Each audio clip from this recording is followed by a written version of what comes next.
I don't have an intro, but I have one, but I don't know how to do it. Hi, everybody. Oh, we're waiting for y'all to come in, damn it. Come on, hurry up. We got things to do. Let's go. Let's go. We got a lot of oh shit. Is that me or you? Hold on, hold on. That's funny. I think it was me too. I got mine muted now.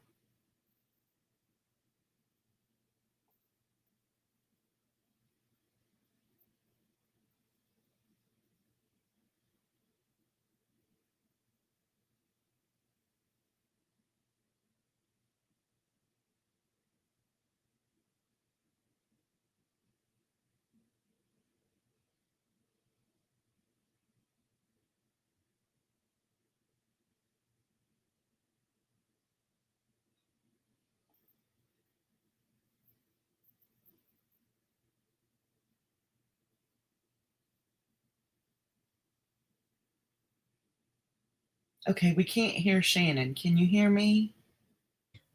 All right, you down? Now I hear you. Hey. All right, so what have you done, Catherine? I unplugged everything. Well, we're gonna try another day. All right, can I unplug all of this? Yeah. Okay. All right. Oh no. What is going I'm on? gonna turn it. Okay. I turn the camera. I don't know. Just turn my camera off. Hold on. We all right. Hello, Ghost. Hello. Why is it doing I that? don't know. Hi, State of Disorder. Hello, Hold on, Clancy. Hi, Ghost Myths and Legends. Hello, the Mayor's Daughter. Pekingese Mama. Hello, it's good to see you. Cat sound. Oh, was I doing that? It was me. Hey, Freeside. Hello, Pekingese Wait, Mom. can you- Freeside. Hold on. Hold on. Can you hear Janie? Yes, I can hear Janie. It's because you had the tab open. I know. That was dumb, huh? Can everyone hear you now? Let me say nickels in the chat. Just kidding. Oh, I got new emojis. Hello, Flossie. Hello, Cheyenne. There's my mayor's daughter. I love you so much. Hold on, let me go up here. This is going to be a good one, y'all. Hey, Evil Queen. It's crazy. This is going to be a good one. I'm telling you. Y'all, hey, Ghost Miss Hi, Legend. Evil Queen. Let's see. All right. I think we're good now. Bye, y'all. All right. Bye, Cat. Thank you. Hey, Flossie. Thank you, Kat. I've been fooling with that mic 2 live I know. streams. You really have. But Get out. it's something you did. It's probably is something I did. I'm no doubt about that. I know, it's her fun. Look, Catherine knows me well. I got notes all over the place. Hold on. I'm trying to, y'all know how I do. Break leg. Takes me like an hour and a half to get ready. Just kidding. Doesn't really. Hey, Cat's rule. Hello, Kat. You. I haven't seen you in a minute. I see you in a minute. Then there's some of this stuff that happened like simultaneously, like the Sex Pistols and Nancy living in New York. So I've tried to put those things, I try to put them in order. And then I had the, hold on. I had the little outline. I was so good about the outline. Now I've lost the damn outline. What's going on? Cats, are you good? I'm telling you, I haven't seen you in a while. I hope you're good. I sure do. No, I think maybe I saw you over Jenny Jen Jones. Maybe I saw you. I don't know. I go everywhere, y'all. I'm nosy. I got to find out what's going on in everybody's backyard. Kat's Rule is getting my book. Oh, okay. I finished it. I'm sending it out to her. Oh, that's a good idea. Hey, Jesse Cat. Hey, Terry. Cat's Rule. It's a really good book. It's a really good book. I think I read it in 3 or 4 days, maybe 4 days, but I was chugging through it. And it was you're gonna be confused. I can tell you that right now. You're gonna be confused because this girl, bless her heart, and you know what I was thinking? I wrote out, hey, Rand, I put on a piece of paper like the conclusion. What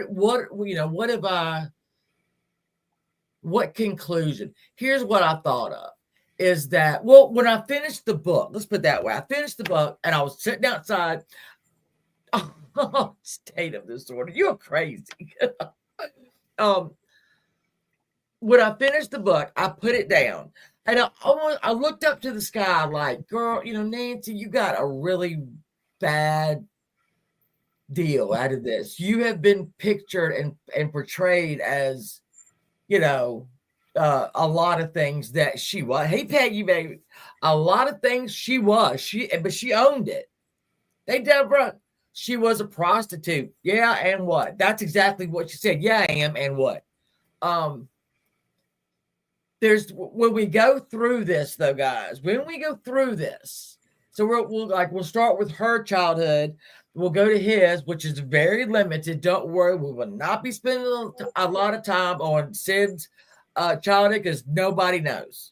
His mother was an active addict and kicked him out when he was 16. Basically said, just kicked him out. Just bye. I mean, I don't know how you do that.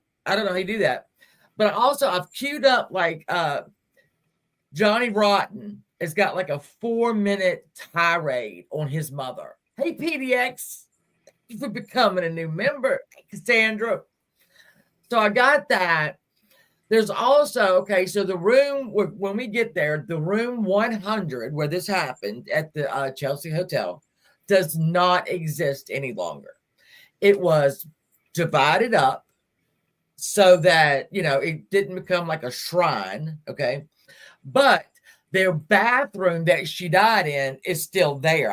We're going to take you through that. I had to send it through thank you, April Queen. I had to send it through my email. Just trust me. I couldn't because I didn't know. Well, I'll probably get hit for it anyway, but I don't care. I don't care because they'll say, oh, well, you can't, you can't monetize. I don't put ads on this thing anyway, so do what you got to do.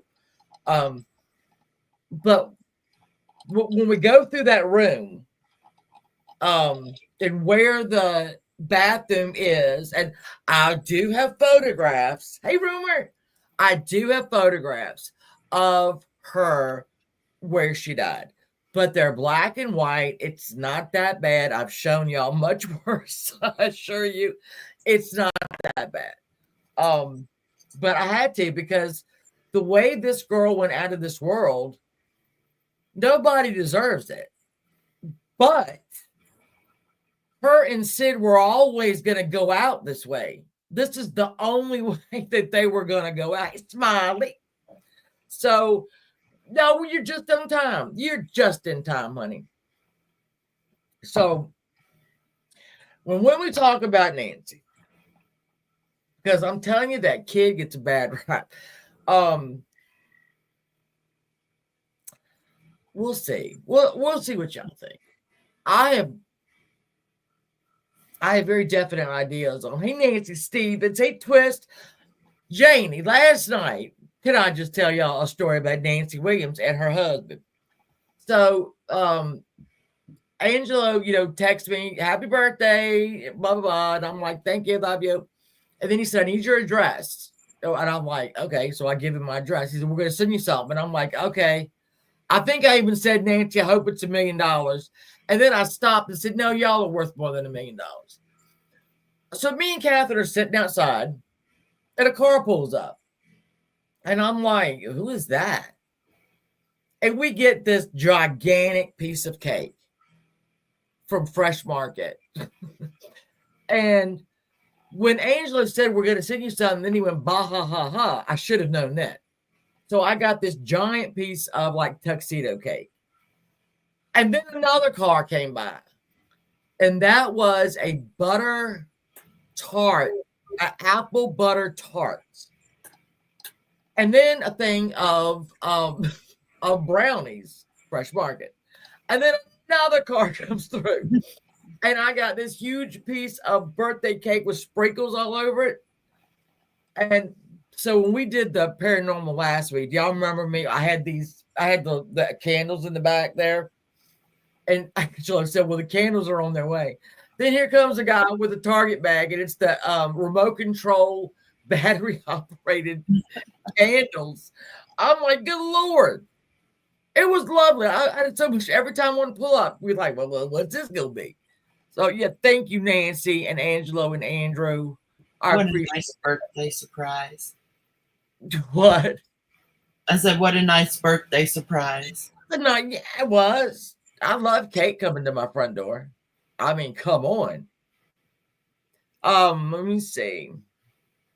I'm gonna give it 15 more minutes. No, I'm gonna give it 5 more minutes. 5 more minutes.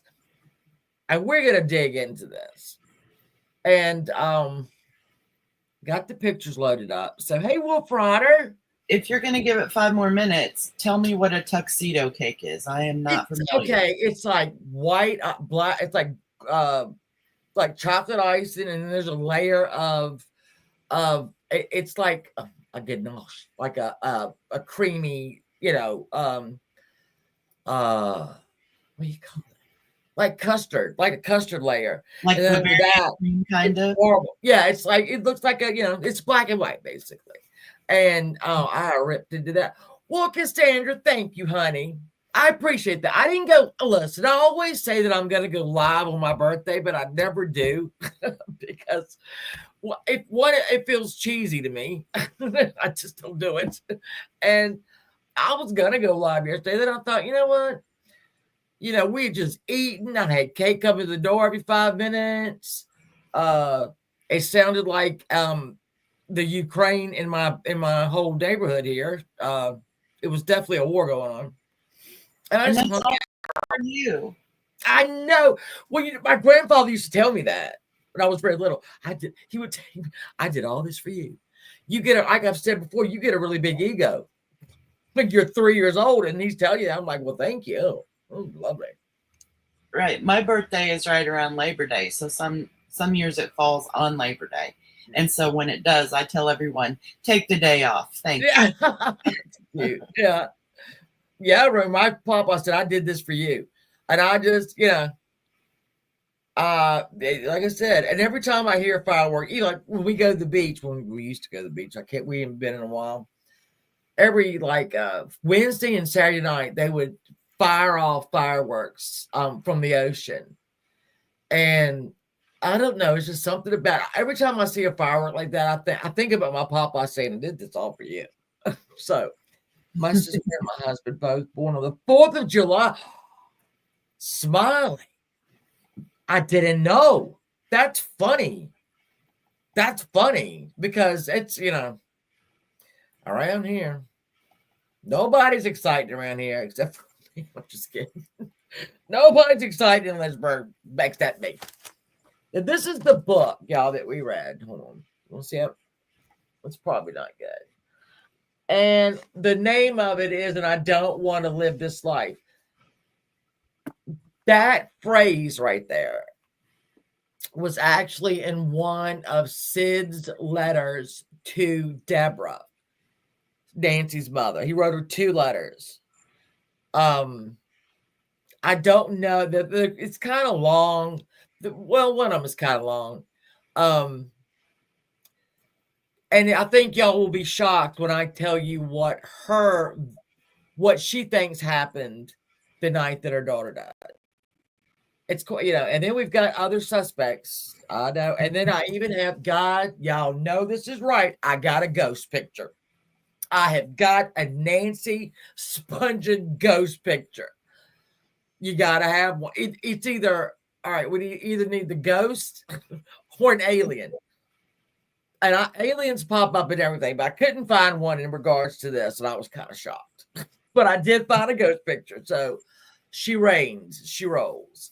So I've got that. Let me see. I got the guy moving through the actual room now. I do, Cassandra. I investigated that girl right to her death, right up to she a ghost. I got her. I'm excited for that. I didn't find that one. It was good. It's good. And then I've got a photo of Sid dead. But it's a very shaky photo.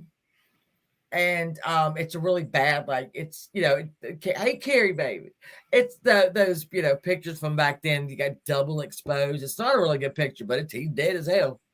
And then there's also something about that I recently found out about Sid's death. So it's going to be exciting. It's going to be interesting. It's very interesting. I am so. You ever do this, JD, when you read a book and then you finish it and you miss everybody? Yeah. I do it all the time. It's really bad when it's fiction book, people that don't even exist. But still, you miss them. You've spent this time with them. You're invested, and then the book just ends. Yeah. So I've been spending a lot of time with Nancy and Sid. I ain't gonna lie. Yeah. And I'm gonna miss them. I'm really gonna miss them. The thing is it's weird the way things work, because today I was watching something from 48 Hours, and I would have never even noticed it before, but one of the producers and editors was David Spungen. Really? And I was like, that's your brother. Yeah. Because all right, so for y'all, I told Jenny when we first got the books, basically, because we had highlighters out, and I said basically we probably should just read the book to him, and then we'll start. Take us a couple of days, but whatever. Right. But right after her death, Nancy Spungen, who works for was it Western Union? Oh, you mean Deborah? Yeah, Deborah. What did I say? And she went to like a conference, and she had her name, Debbie Spungen, and some guy walked up and said, "Oh, same name. Thank you, Lord Lee." Down on her daughter. He didn't know it was her daughter until she said, "Yeah, it's my daughter," and then he kind of walked away. Because Spungen's not a name that you're gonna. Her sister is a chef, and only like clean foods and vegetarian and all that. I saw her. She's very pretty. So yeah, Laura Lee, you're gonna be fascinated.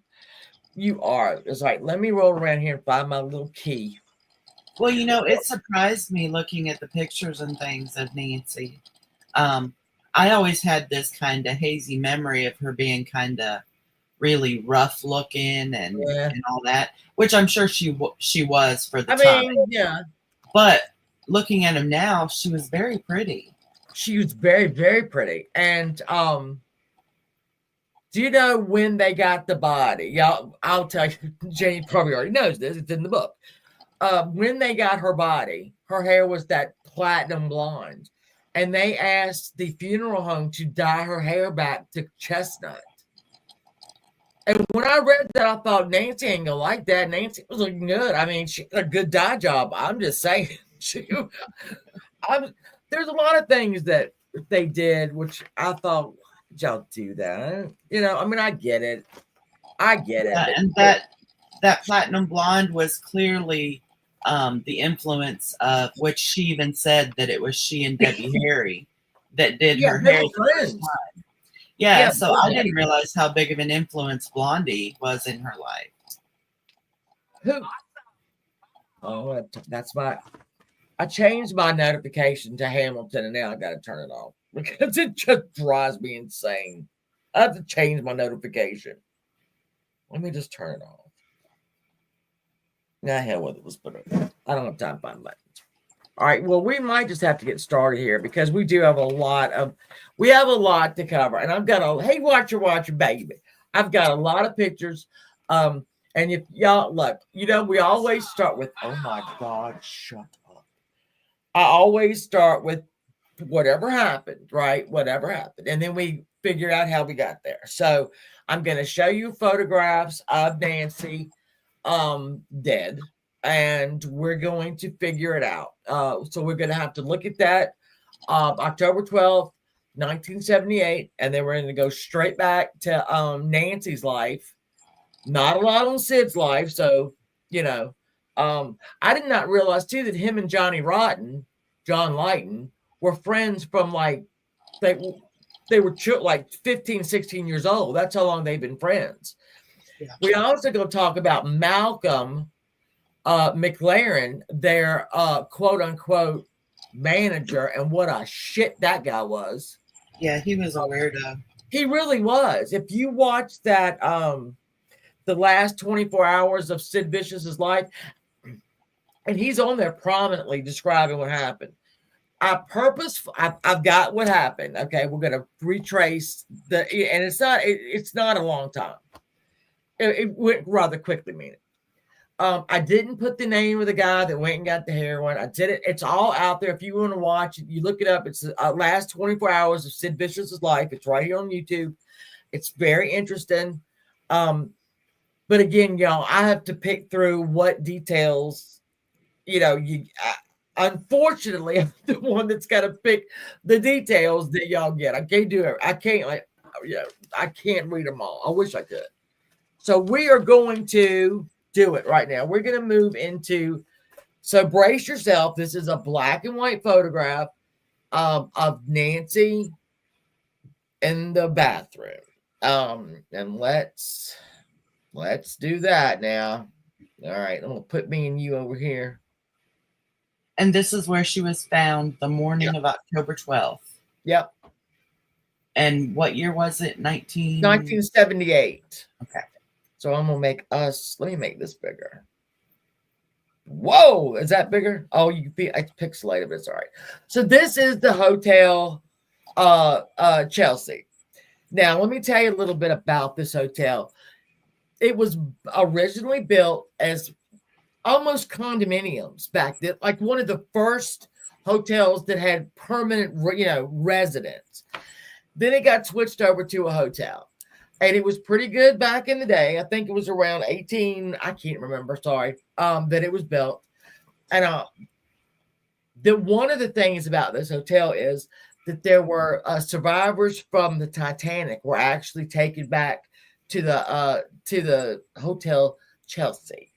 And so it's got a history. We had a lot of people, Janis Joplin, let's see, let me find it. It's here. A lot of interesting people lived at this hotel. By the time Sid and Nancy showed up in 1978, it was not in its prime. And that is absolutely fair to say. It was a little rough. But when this happened, they had to redo the room. There were hookers that lived there, dancers that lived there, drug dealers that lived there. And, it wasn't a great institution of rest and rehabilitation. Here's another photograph of it. I mean, it's big and it's a little odd looking. Now, all these now have been renovated. The street's been renovated. There's like a restaurant right beside it with a bar that's new. And when Nancy moved to New York when she was 17, she lived one block from the Chelsea Hotel, which is another interesting thing. I thought, okay, this is Nancy. I told you I wasn't that bad. There she is. She was in a black pair of underwear and a black bra. I don't know if I have another picture of this. Nope. We're going right to, so this is October 12th, 1978. This was the way Nancy was found, in the bathroom between the toilet and the sink. There we are. So this actually is her childhood home in Philadelphia, on the outskirts of Philadelphia. Very nice home.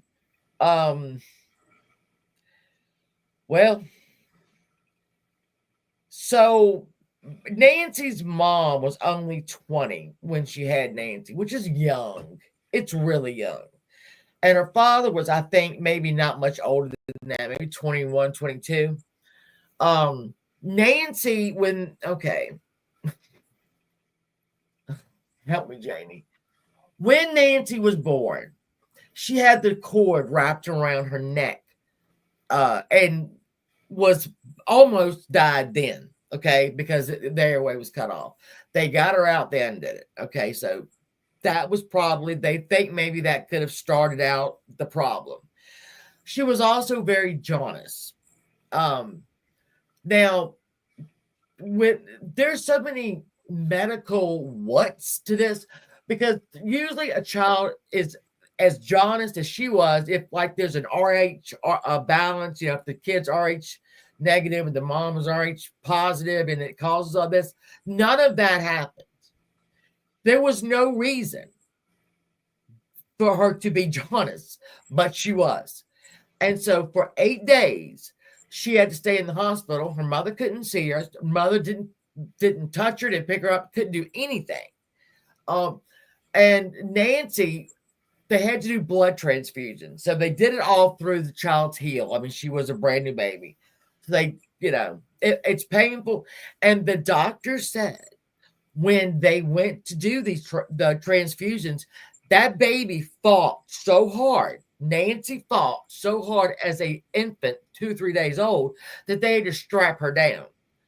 So there's a big thing, and this is why I had to get Janie involved, because they do say now, looking back, that children who are not coddled and all that with their parents kind of don't trust the world around them. And Nancy being basically scared. She was just bored. She had no idea what was going on. She was in pain. Her mother, wasn't there. They wouldn't let her hold her.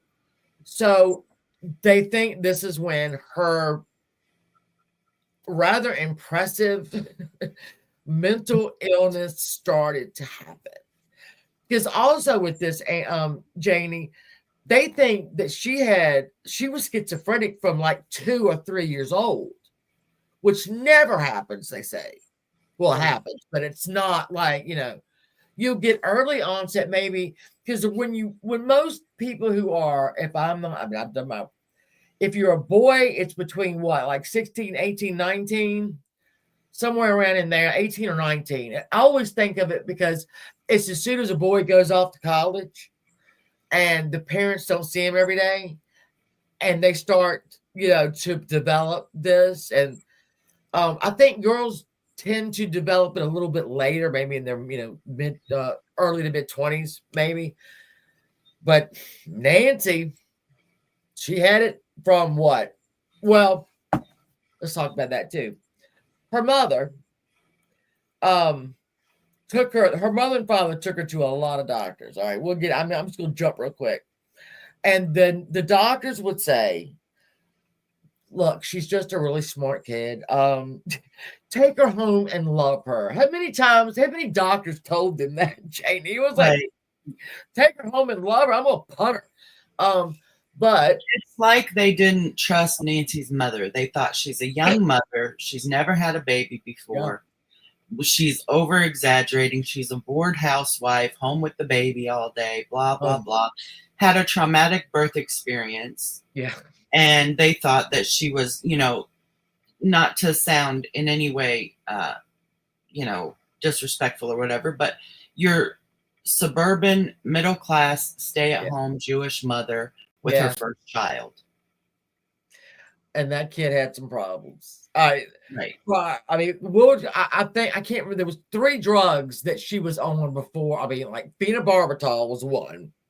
Let me see what this next picture is. All right, that's her daddy. There's little bitty Nancy. All right, 8 days old or however old, finally getting the attention. But this kid was already a fighter, so don't get it twisted. She would kill you. She was scared. Look at that beautiful kid. Now, she came home. She would throw these fits, okay? The mother could not get that child to sleep longer than 1 to 2 hours, usually just 1 hour. And she screamed day and night, day and night, day and night. Never got tired, just day and night. And now, I've had one child that had colic. No. And that she would only get that at night for about maybe I don't know if it was a month or so, but oh God, it's such a, especially if you're a first time mother, because it was my first child. And I remember calling it was my pediatrician, and now he was my daughter's pediatrician. And I was telling him, I said, she just won't stop crying. And he said, is she drawing her legs up? And I went, yes. And then he began to like giggle. He said, honey, she's got colic. I'm like, what is that? And he sent over some, gas drops, and then basically it went away. But Nancy won't go away. This was all right. So her mother says at 6 months old, she was very smart kid. We'll get into that IQ in a minute. But she would constantly crawl, always moving, always moving, always moving. And at 6 months, she had to have a heavy metal splint put on, I think, just one of her legs, because Deborah said, quote, it wasn't growing right. I don't know what that means. So she would drag that splint with her.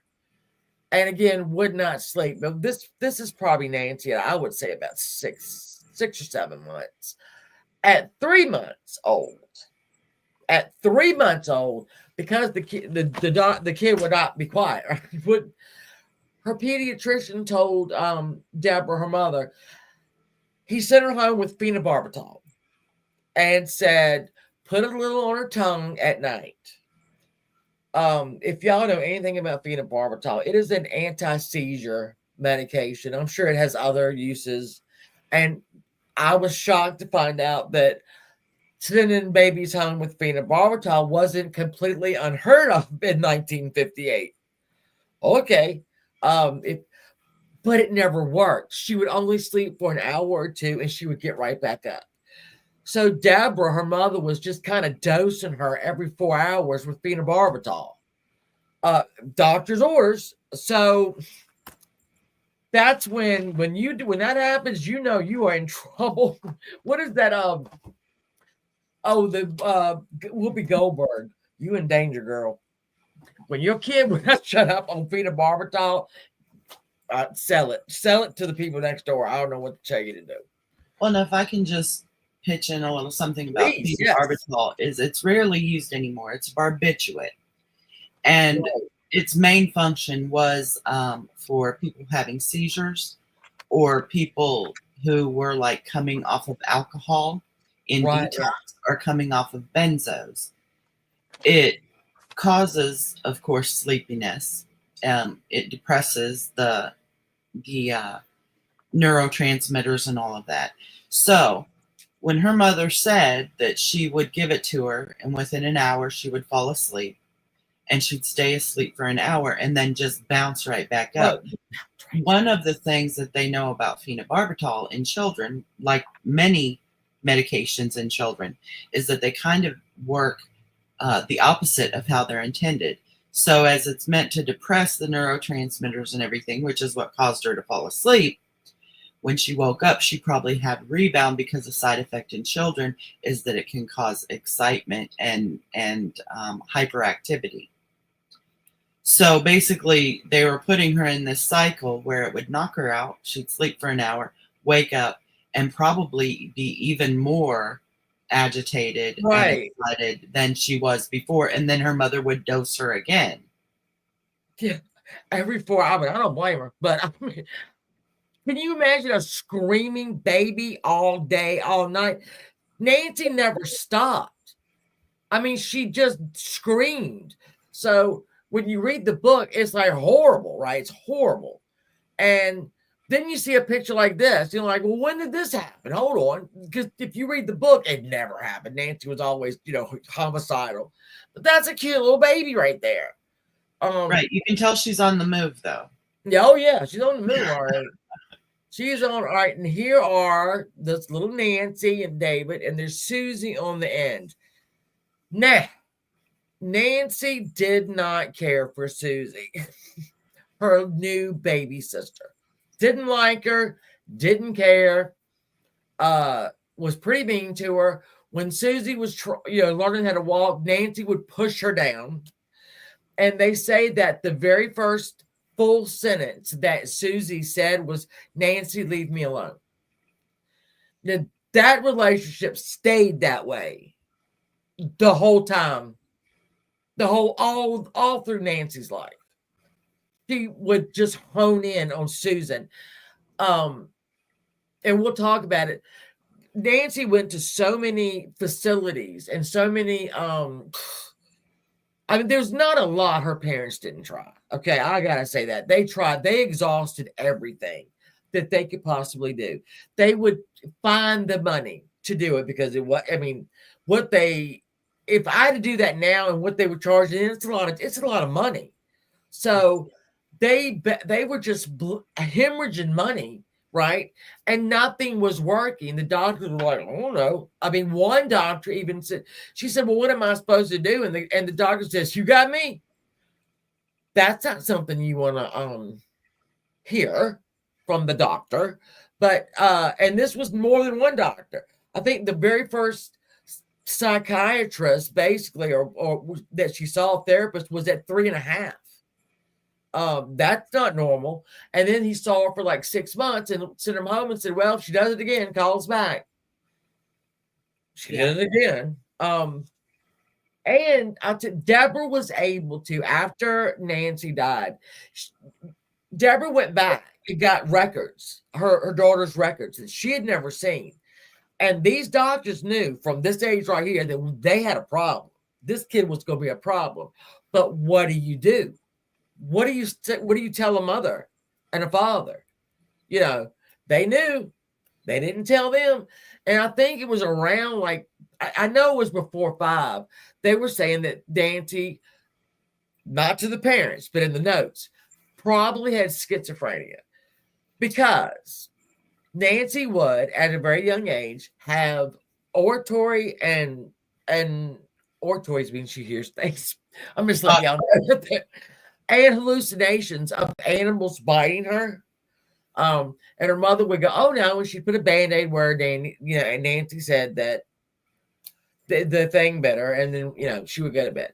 And then she was given, oh my God, I can't remember the drug. It starts with an A, but trust me, Nancy didn't do well with that drug at all. Another drug, again, very young. She would pull her hair out and just beat her head against the wall or hit herself in the face when she took this medicine.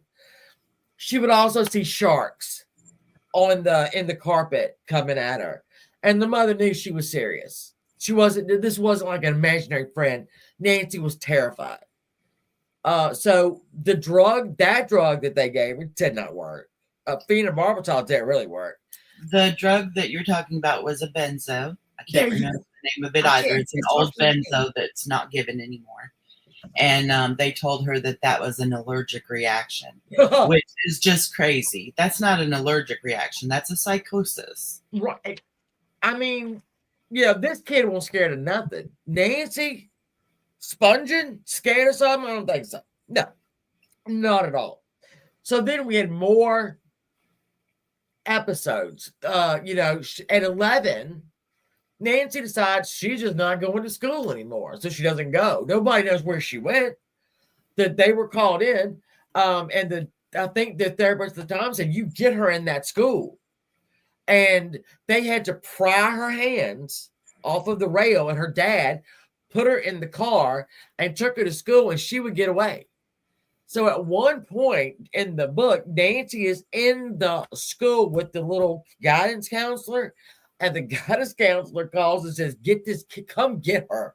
Something's wrong with her." And she no longer went to public school after that. We can't forget that when she was 2, she had that violent episode against the phone man. That's what I was just going to mention. The phone man. Yeah, they were going to move, and the guy came in to unhook the phone, I guess. And Nancy jumped on him like a badger monkey, and the guy was yelling for Deborah to come get this kid off of him. I mean, she was something. Oh, so it's just thing after thing. So I think it was when she was 11 that she first went to the Devereaux. Okay, now let's talk about the look. Her family would talk about the look that Nancy would get when she would zone completely out. Okay, she was not there in the room. If you told her no or something was not working out her way, she got the look. And she would throw a bloody effing fit. She followed her mother. Her mother was trying to set boundaries on what Nancy could and couldn't do. This was like I think it was 4 or so. And Nancy follows her mother around and says, if you don't let me do XYZ, I'm going to take your yellow sweater and I'm going to cut it up. And then Nancy went through every piece of her mother's wardrobe. Every piece. By memory. Yeah, by memory. And then they took Nancy back to another therapist, and the therapist actually said, well, you should be proud that she remembered them all. That would have been nice if she weren't threatened to blow them up, and cut them, but okay, yeah. So literally these parents got nothing. I don't know if this is the look. It doesn't look like a pleasant look. She would forget things. There was one specific one that she threw a whole horrible fit. And when they finally got her calmed down, she looked at her mother and said, oh, I know you. You're that nice lady from this morning. Nancy had no idea who her mother was when she came out of these things. And even with her dad, oh, I know you. You're the guy there. Yeah, I remember y'all. So her brother David was born third. Okay, he was the third baby. Now, she loved David. Absolutely adored David. Took care of David. Wanted to always be involved with David. Now, mind you, Susie, the middle one, she was living a hell with this one right here.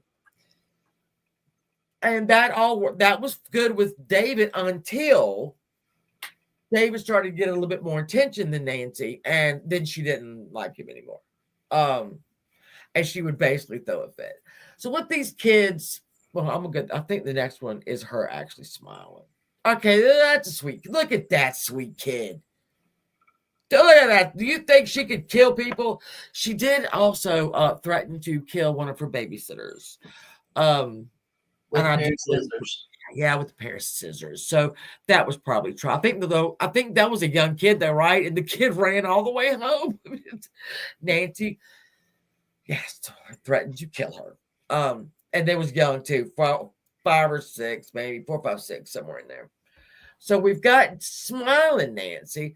Now I don't know if this has got to be obviously a school photo, and I don't know if the Devereaux house. It was a school, but I don't know if they would take school pictures, but that's a happy Nancy. This is the look. Okay. I would imagine that's the look. But bless her heart. I mean, and there's Nancy again. And then, okay, so in this Devereaux school, I think it was in Connecticut. And it was a very nice, beautiful home. I had a picture of it, and I don't know what I did with it. But it was a very nice home, and it was the two people that ran it, like took care of the kids, were a husband and wife. They were very calm. They'd seen it all. I mean, you had kids there that were autistic, that were ADHD, that had OCD, learning develop. There was a large array of children's issues that were going on in that house, and Nancy was happy there. I mean, for a while she wouldn't get her way, and that didn't turn out well. But these people were so calm, and I guess they'd seen it all, that basically they were calming to her. So she left, right? She came home, I guess for the summer.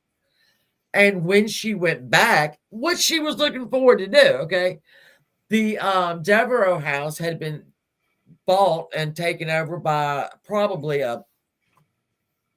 around here in my area, Central Health. Central Health, thank you. Central Health owns everything in this town. So it'd be like it got taken over by a business. It wasn't a hospital anymore. And then they started just ramming kids in there, right? I mean, Nancy had her own room before. Now there's 2 or 3 to a room. There was no supervision.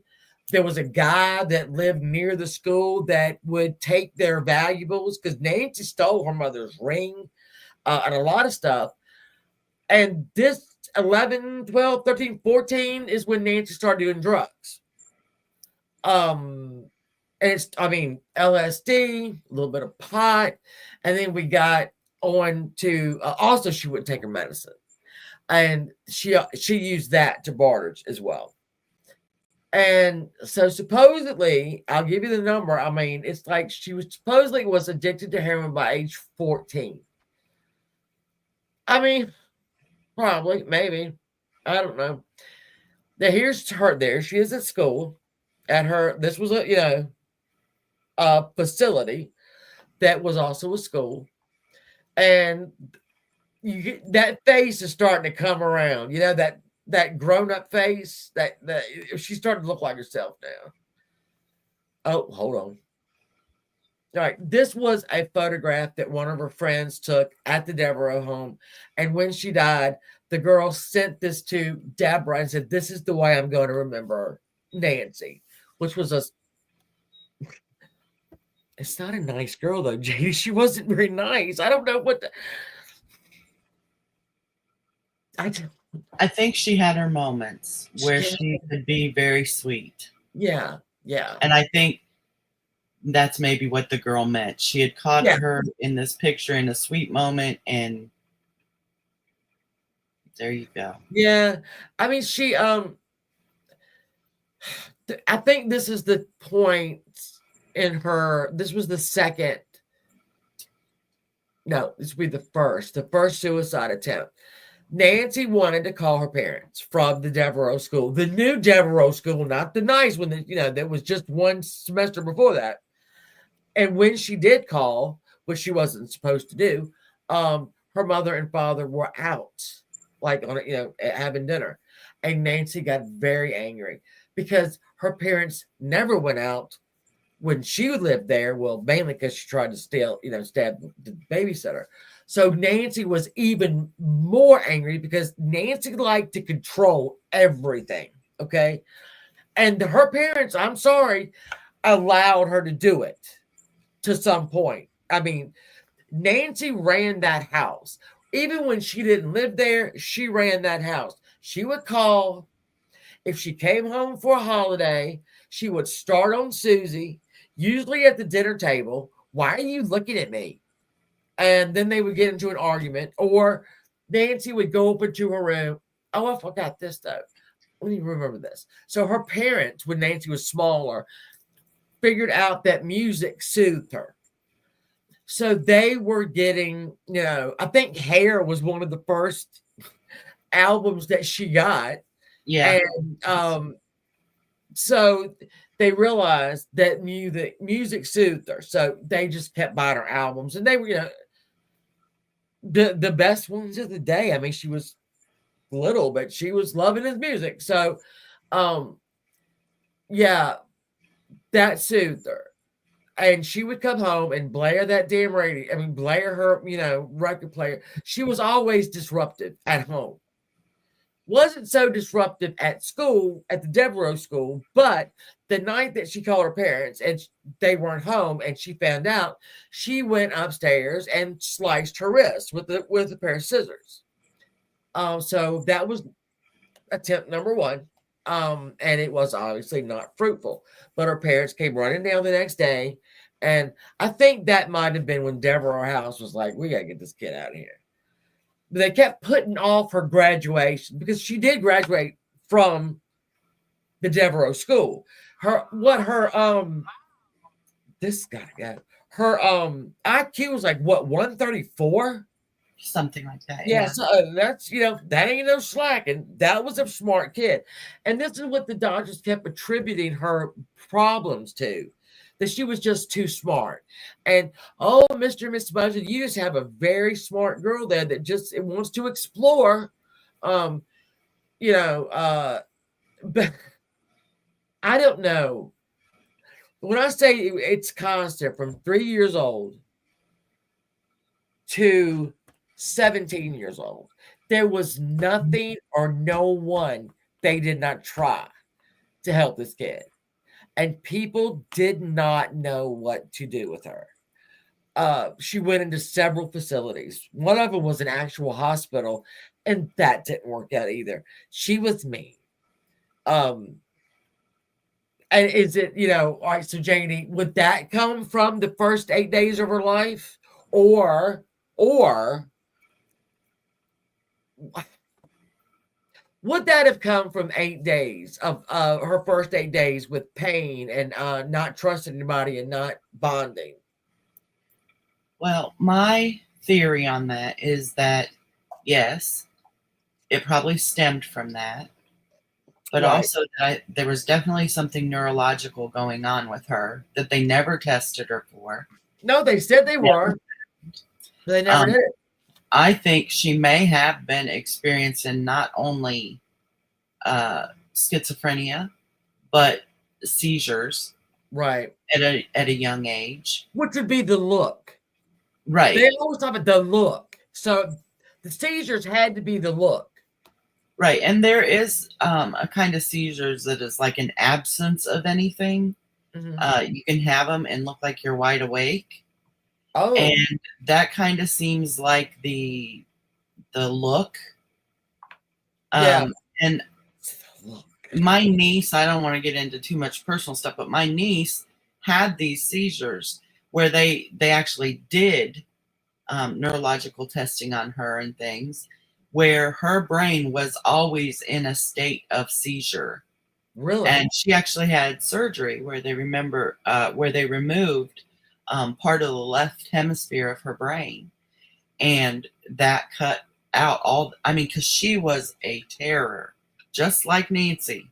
Right. An absolute terror. And when they removed that portion of the left hemisphere of her brain, she was like a totally different kid. And they did this when she was 4 years old. They didn't get any, you always I've talked about Rosemary Kennedy, the sister of JFK and RFK and everything. We'll talk about that at another time too. Don't get me started on that one. But they did a lobotomy on her. I call it I'm not that your niece had a lobotomy, but way back then, right? Doctors were just figuring out how this little gray thing worked. And I know for I can remember in the book that to cover her care, they would have to prove that there were neurological problems, but they never tested her. So I think in the record it said like probable, or they told the doctors about her birth and what happened. They were like, oh yeah, that could be it. Nobody tested her. No. And when her mother went back and got these records once Nancy had passed away, she was a little blown away because these guys didn't do anything for her, really. Nothing. Yeah, I'd like to think that in today's time, if Nancy were born, that the right things would have been done. We know more now. We know about the effects of those first few days, especially after birth, that it's important that they get cuddled, that they get snuggled, that they get breastfed for the, what was it? Colostrum. Yeah. All the things for their immune system, all the things for they need to be attended to when they cry. It sounds like she had a lot of tests run on her as far as painful tests. She had the blood transfusion. That would have been painful. Baby's veins are very small. And her mother said her feet just looked like they were torn up. I'm sure they were. And then they strap her down in the midst of this. Instead of her being comforted in any way, she's being strapped down and left alone and cold because, they just left her strapped. Then after that, the doctor was shocked at this infant, this feet. I mean, oh my God. And she would fight him so bad they had to tie her down at a week old. Damn, Nancy. Right. Damn, Nancy. This is my thing. I've told Janie and I tell y'all all the time, right after I cough, that I have to make y'all like Nancy. All right, you have to like Nancy, because if you don't like Nancy, you're not going to really care what happens to her. And so Janie and I were reading the book, right? And we would text each other because I wanted to keep the conversation limited so we could talk about it here and be new. But we did, I said, I'm on page 218 and I've wanted to punt this kid across the street since page, 11. And because it was just so much. And I'm sorry, I think a lot of it was the parents. I am sorry to say that. She had problems, but when you let a kid 7 years old run your house, yank your, they would, like, she would push the sister down, right? And literally abuse both of her brother and her sister. And the parents just said, well, guys, you just got, that's Nancy. That's Nancy, honey. Right. What? No. Well, and that's what I was going to say is that, the beginning of her life, which when you're oxygen deprived when you're born, they said it had no effect on her, but they never did any neurological tests to see if it did not. So when your life starts out that you're oxygen deprived, right, you're jaundiced, you have blood transfusions, you're strapped down, you're not allowed any human contact with your caregivers, and you're not being cuddled and loved on and all that. But then past that, so that would be like immediate, but past that, then you have these parents who are looking for answers, and the only answers they're being given is that everything they're doing is wrong. Right. So they're kind of setting this child up then to run their lives, which she did. Oh, she did. Like you said, she ran the house, she ran the lives. So some of it then became learned behavior. In the beginning, it was all things that were beyond her control and beyond the parents' control. But as she aged, it became learned behaviors. And so you have a mix of nature versus nurture. Right. Yeah. I mean, so we could, scientists don't know what causes schizophrenia, right? I mean, they don't know what causes it or what. I asked that because everything that happened the first 8 days, that's bad. And Nancy did not recover. She did not bounce back as a baby. She did not do it. Okay. But she was so that every time that they would take her somewhere and leave her, they would come back home and it'd be the four of them, Nancy, I'm sorry, Deborah, Frank, Susie, and David. And it was almost like, she's gone. When she came home, it wasn't running to the car with your arms wide open. It was like, oh my God, she's back. Yeah. So there's no way she didn't feel that. Right. You've got to feel that. But then I'm thinking she did a very good job of wanting them to feel that way. I don't think it bothered her a bit that they were scared of her. I think she loved it. No, that became her normal. Oh, yeah. And I think that a lot of that had to do with, them walking on eggshells, like her mom says, around her, became a way for her to feel that she was in control of the situation, and that was what she wanted because of all the anxiety and turmoil she was always feeling inside of herself. Right, exactly. But that was thank you very much for my thing here, Sal. I love you, Aunt Kathy. Yeah, when you have to tell your children, your other two children that are normal, by the way, I guess as compared to Nancy, everybody was normal. To just basically grin and bear it. I mean, and then the fact that, and when you read this book, Catch Rule, if you are still here, there are about 10 times when they are so glad that she's gone. But Nancy would like to get on the phone and call everybody. She loved that. She would call them and terrorize them from there. Right. So she graduated from high school at the Devereaux House at age 16. She was accepted to Colorado State, Boulder, about 2 weeks before or after that. I can't remember. So she went off to college in Colorado. Her parents, by the way, is Philadelphia. All right, that's where they stayed. So they take Nancy to Colorado. She's excited. Nancy also had a big problem with other girls in the neighborhood because they didn't like her, because she was mean. And then she would run to her mother and go, they don't like me, they don't like me, they don't like me. And then, throw a fit. So Nancy wasn't making buddies. She had like a couple of friends in the neighborhood, but it was hard for Nancy, I think, one, she was so smart. Two, she had mental illness. Unchecked, okay? Unchecked. Because they also tried to give her Thorazine when she was a child. Yes. That too that, she would pull her hair, bang her head against the wall. There was one point where she told her, like, she slashed her wrist when she was at the Deo House the first time. Nancy came home, and they basically told the mother and the father, don't placate her very much. Just reinforce your words. When you say, Nancy, please don't stab your sister, just keep saying that. I mean, basically. And so Nancy said, if you don't let me do X, Y, or Z, I'm going to go upstairs and I'm going to punch the window out in the bathroom. And right? Same disorder. And so when her mother didn't let her, Nancy went upstairs and punched the damn bathroom window, cut her arms all to hell. They did give her everything evil. They did. They really did. And here's the thing: when you have somebody that, all right, so Nancy comes home from wherever she is. I mean, well, let's get her through college first. Okay, so let's get her real quick before we move on to college. Okay. When she was in the Devereaux school, we also have to remember that she gave herself. I don't know if you want me to use the word. I don't know.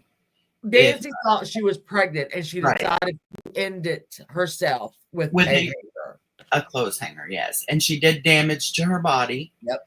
And she would not believe them that she was not pregnant. But she did that twice, though. She thought she was pregnant one time. And so that was her. She had a boyfriend when she went back to the Devereaux school, and it was like everybody and their mother was there, right? She had a boyfriend who was in a band. Now, Nancy's love for music, she was really loving him. And they eventually broke up. Either there's a skunk back here, or somebody is in my window smoking dope. Don't worry, it's okay though. It's really bad. That little friendly skunk that won't leave me alone. So she was again, the music soothed her. And everybody said that Nancy knew who was going to be big, what bands were going to be big, and she was usually right. So she goes off at 16 to Colorado to go to college. Well, she gets busted buying, dope from an undercover cop. When they go to her dorm room, it is a treasure trove of stolen items, skis, whatever. And because Nancy liked to ski. That's why she couldn't wait to go to Colorado, actually. And so she was removed. Her father had to go with a lawyer, I believe.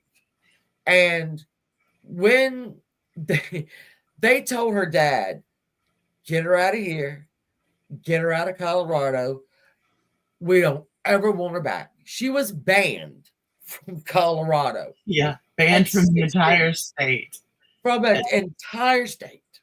You got to work to do that. And this is true too. When you read the book, so because Deborah wasn't actually at the college, Deborah doesn't really talk about Nancy's relationships with any of her, friends, if she had them, because Deborah wasn't there. So you're kind of left she didn't get along anywhere else. She was out there alone. This is another thing. Her parents knew they just took her out of a facility that she'd been in since she was 11, all right? And they're just going to run her down to Colorado. Good luck. Have fun with your, It was not going to work out. Right. It was not ever going to work out. But it gets worse, people, because it gets worse. We're not even there yet. Now, Nancy, when she would come back from, again, the Devereaux school, she would go for a walk in the evening with her sister and her brother, and she was giving them pot. And the mother looked out the window and saw her little 11-year-old son and our daughter taking hits off of a Nancy's giving them marijuana. Now, what do you think the mother did? Nothing. When Nancy left, she kind of got on the kids, right? Because you shouldn't have done that. But she wanted to make good choices. Yeah. So she is basically telling the two kids, you were wrong. But she didn't tell Nancy that shit because she'd have wrecked that house. When I tell you these things, her mother was at one point she owned a organic food store. This was in the 70s, so that shit was getting big. And when Nancy came home from one of the facilities, the first time she went in there, she helped the mother. She stocked. She took, everything was. Nancy was very good at her job. She helped the customers and whatnot. The second time that Nancy came home and went there, it was totally different. She couldn't give a shit less. Then she got another job at a store, apparel store, and she got fired, I think, after the first day. And so Nancy was having a problem. Justin. I'm trying to think of anything else. I know we're forgetting something, and I don't know what it is. I cannot. Maybe we should auction. Maybe we should do a if y'all want this book, JD's going to send hers to Cat's Rule. I will send this if y'all want me to. First one that emails me, I will send it right to you because it is a good read. It is a very good book. Yeah, it really is a very good read. So now we're at 16. We just got kicked out of the whole damn state of Colorado, and Nancy's back home. Yay! So Shannon, how did they handle the situation knowing their daughter got kicked out of Colorado and was sent back into their home to wreak havoc? How did they solve that? Tell me. Well, I'm going to tell you how they solved that, Jamie. Well, because, and let me just say this too. When Nancy was young, 16, she would go to concerts. Okay. She followed around Bad Company, Aerosmith, the Ramones. And so she was a groupie. And her mother actually says that she believes that Nancy kind of just took on the whole band, if you know what I'm saying. She would show up with drugs. And so they said that the other groupies would be really skinny and really fashionable and all put together. And Nancy kind of showed up, said maybe a tad bit overweight, hair looking like hell, but she had drugs. So the band was like, come on, So apparently she did a lot of groupieing before the best decision ever. Do y'all want to hear it? I'm going to tell you right now. This is going to solve all the problems. Oh, my God, if they'd only thought of this before. So her mother and her father, and it was mainly her mother, decided, because they were very close to New York. So the family would go to New York. There was one thing, in fact, Nancy was probably 10, maybe, and they had gone into the city just for something. But if y'all remember, I told you that Nancy's favorite album forever was the Hair album from the play. So in New York, they were actually having a performance of Hair for an anniversary in Central Park. And they wanted to go home, and Nancy wanted to see it. Of course. I mean, I guess I would too. But Nancy just took off. 100,000 people there. She just left. And they couldn't find her. And they went to, the cops and whatnot. And they finally found her, right? But Nancy wanted to see Hair, and she was going to do it. And screw all y'all. And again, this is 10 years old. 10 to 11. So Nancy's mother decided, correctly, that what Nancy needed to do was to move to New York City. So they sat Nancy down and they said, we are going to pay for your apartment around the 200, 250 range. We're going to pay you rent for 6 months till you get on your feet. Then we're going to pay half of your rent for the next 6 months. So their solution to get their daughter out of the house and away from the other children was at 17 years old to take her to New York City and rent her an apartment alone. What could go wrong? I don't know what could go wrong. I mean, and let me just say, at this point, Nancy goes to New York, okay? And we'll talk about her jobs there in a minute. Simultaneously, over in London, the punk movement was starting in earnest there, right? So that's where the new shit was coming from. So simultaneously, where Nancy is 17 and in New York alone, over in London, you got a couple of guys that found each other. There was a shop in London, and it was that Malcolm McClary, and Vivian Westwood. That's right. Telephone. Vivian Westwood is a pretty big designer, and they had a shop called Sex, and it was like punk-ish thing with the leather and the rips and all that bullshit. So simultaneously, these things were happening. Now we're gonna run and talk about Sid, and we're gonna get them together. Okay, trust us. This conversation about Sid is not gonna last long. So, mind you, let's get her. Okay, so Nancy,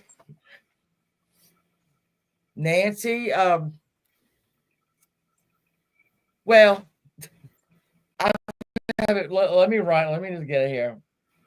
So basically, they wanted her to go because they walked on eggshells, and she was just very unpleasant. And this was their decision. Again, not a decision I would have made, but as disruptive as she was to the family, I don't know how disruptive she was anywhere else because Deborah wasn't there. She can't tell us. So, again, with a dorm mate in college, I don't know if she got along with her or not. Moving to New York, she made friends, but then she'd lose friends. So what happened was that Nancy, so she got a job. Now, mind you, she had been on methadone for a while. So, she was, her mother knew she was on heroin. It was, believe me, they knew it. And so they know that their daughter is on heroin, but she's taking methadone. So let's send her to New York City, where there's no job. What is she going to do? And probably no drugs, probably anywhere near where she was living, which was a block away from the Chelsea Hotel. So her mother goes back and forth, and they get the apartment, and Nancy's cleaning up, taking all of her clothes and packing up and getting old furniture out of the basement and to take, and her friends loaded up a U-Haul, and away she went. Now that's where we're going to get this picture right here. So this is Nancy with her buddies. Nancy is right here on the, right there on the bottom. The guy in the white t-shirt, and there's Nancy. She doesn't look like herself. She doesn't look like she's getting ready to look in a little while. But these are the friends that she made. So here's my thing with this. She could obviously make friends. There they are. Were they drug friends that just like the band? She always had drugs, right? So I don't know if that was, but she seems like she's getting along here. She ain't throwing shit. I didn't like that, but anyway. So it was really with her family that she was the worst. And so her mother went to visit her the first time, and the apartment was cute. Everything was, Nancy showed her where she was putting her linens and her, her pots and pans. And Deborah really thought, we've really done a great job. Yeah. Oh God, Lavender. I can't even watch that anymore. I will, but so then the next time Debbie came to New York, it was very obvious that that Nancy was back on heroin. She was also a stripper, go-go dancer, whatever you want to call it. She also worked in some shops, She also wrote a couple of articles for some music magazines in New York, but primarily she was a prostitute. That's how she made her money. Hey, Kimmy. So that's how she was affording, you know. And this is when Nancy started some pretty ingenious shit. She would call her mother. And let me tell you this, Nancy's always told her mother this: never believe a drug addict, not even if she's your daughter. That's Nancy with a clear head telling her mother, don't ever believe anything that I tell you, even though I'm your daughter, okay? Because she was an addict. So Nancy would call home and say, I am so sick. Oh, Mom, I'm so sick. And her mother, being smart for once, said, okay, go to the doctor and I will pay the doctor directly. And Nancy would be like, no, can't you just send me the money? No, you go to the doctor and then I will pay the doctor. And Nancy would flip the fuck out because Nancy needed money. Now, her mother would also come in and check on her. Her mother could see all the tracks, all right? So because Nancy had all these tracks on her arm, the strip clubs and what didn't want to hire her because she had they were in the back of her knees, they were in her arms. And she even told her mother, I can't get any work. Nobody wants me because of the heroin tracks. To which her mother says, okay, I'm going back to Philly, bye, and just fucks off over there. But Nancy makes it there for a year. She makes it for a year, okay? You don't have to be a mother to know this. I would not be able to lay in bed at night knowing that my daughter, the heroin addict, the daughter that I know is a go-go dancer and who I damn well know is sleeping with people for money. I don't know how you lay down at night and think this was a perfect decision that I made. You know? But there's some weird shit going on later on. Y'all here. So that's where we're going to leave Nancy right now. Let's go over to little John Simon Ritchie or Simon John Ritchie. You can ask Janie. We don't know which name it is. We've seen it twice. Yeah. So John Simon or Simon John, we don't know. Ritchie. So his mother quit school, quit high school, and went into the army and met a man and married him, I guess. And they got pregnant. He actually was a guardsman at Buckingham Palace. Did you know that? I did not know that. Sid's father was a guardsman at Buckingham Palace. So the perfect solution, he says, honey, you go move to Ibiza and I will be there shortly. Okay. I will. And we're in Spain now. It's a beautiful island. You go there with the baby and I'll be there soon. All right. I'm going to be right there. Doesn't show up. Yeah. This wasn't just I'm going out for milk and he never came back. This was get off my you're going over there. Yeah. Right. Also, he said, I'm going to take care of this child. Duh, didn't happen. So what his mother, Ann, had to do, basically, was she started selling pot. And that's how they made it. The one thing that I was confused on, so I couldn't figure out if they lived there for 5 years or because they come back in like 73. I don't know. They came back. And sooner or later, the British embassy helped her come back to the UK, where she met a lovely man. And she married him. His last name was Beverly. He loved Sid. He loved John Simon. And John Simon really had a connection with him because he never had a male, that cared. And so, it was a little happy family. They got married. However, 6 months later, Mr. Beverly passes away from kidney failure. So we're back to where we started from. Ann is at this point, an addict. Heroin, speed, whatever. And once Mr. Beverly died, she took it really hard and she just kind of let it wash over her.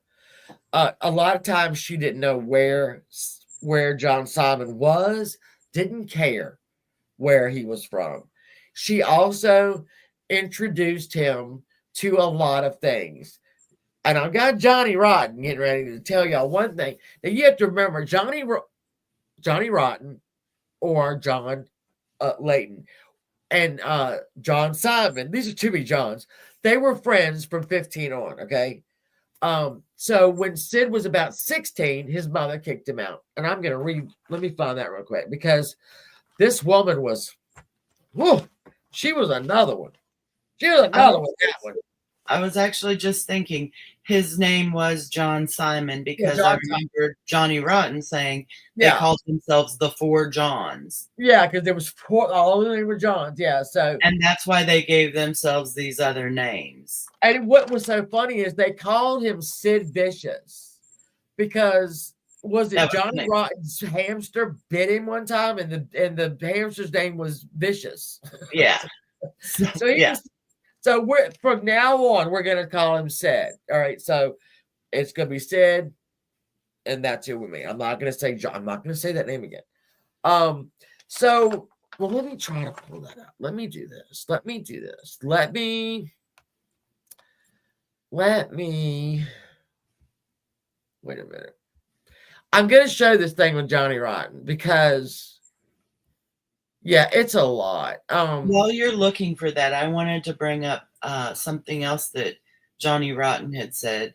Okay. He said that Sid's mom didn't have a place to live, and she found out that the only way to get a place to live was to be a heroin addict. Yep. And then the government would give you a house. So she solved that problem by becoming a heroin addict. Yeah, and a pretty good one too. Yeah. So another thing with Nancy is accused of starting Sid on heroin. That everybody, she did it. Johnny Rotten tells a different story. And so I'm gonna pull that up, and he tells a much different story about Sid's 16th birthday and what his mother got him. So let me find that.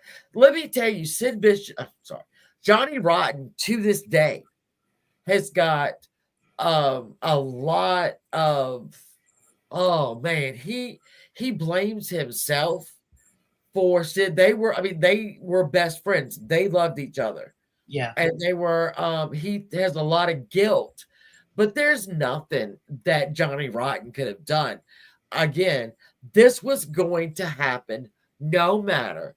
If Sid met Nancy, it was still if they didn't meet, it was still gonna happen. Right. These two were doomed. And Sid was doomed because the mother all right, shut up, person. Let me see, let me grab it real quick. I got another one. So this is Johnny Rotten, literally not many years ago, still angry at Sid's mother. So the rap that Nancy's the one that introduced him to intervene. He was already shooting up speed. And he told everybody, he said, no, it just works faster when you do that. Yeah, we know. Why do you think they call it speed? Not because it works slow. Yeah. I mean, again, this is, all right, sorry. So there's another interesting thing on this too that I'm not going to play, but if you go and watch, it's not the sad vacation, but it's Who Killed Nancy. And it's from, it was in 2009. You can find it on YouTube. Yeah, they'll say you can rent or buy, but don't, because look in the back, under there, it's an hour and 32 minutes. If you see something that said Who Killed Nancy, and it's an hour and 32 minutes, it's this documentary. So one of the lines in this documentary, after Sid is found dead, This is how callous New York is. There's a newscaster, right? He said Sid Vicious isn't Vicious anymore. He's dead. And went on with the story. I'm like, that was not needed. That was not needed. But okay. So I mean, yeah, these I can't. I won't. Oh, I have it on here twice. Yeah, it's a really good. It's really good. It's out have. I mean, it's again. They don't tell you any more than we do about Sid because there's just nothing out there. I mean, sorry, not sorry. There's nothing out there. And let's see. Oh, that's my pictures. Hold on, Jesus hell. Sorry, guys. I thought I had it queued up. And I do somewhere. We'll find it. Hold on.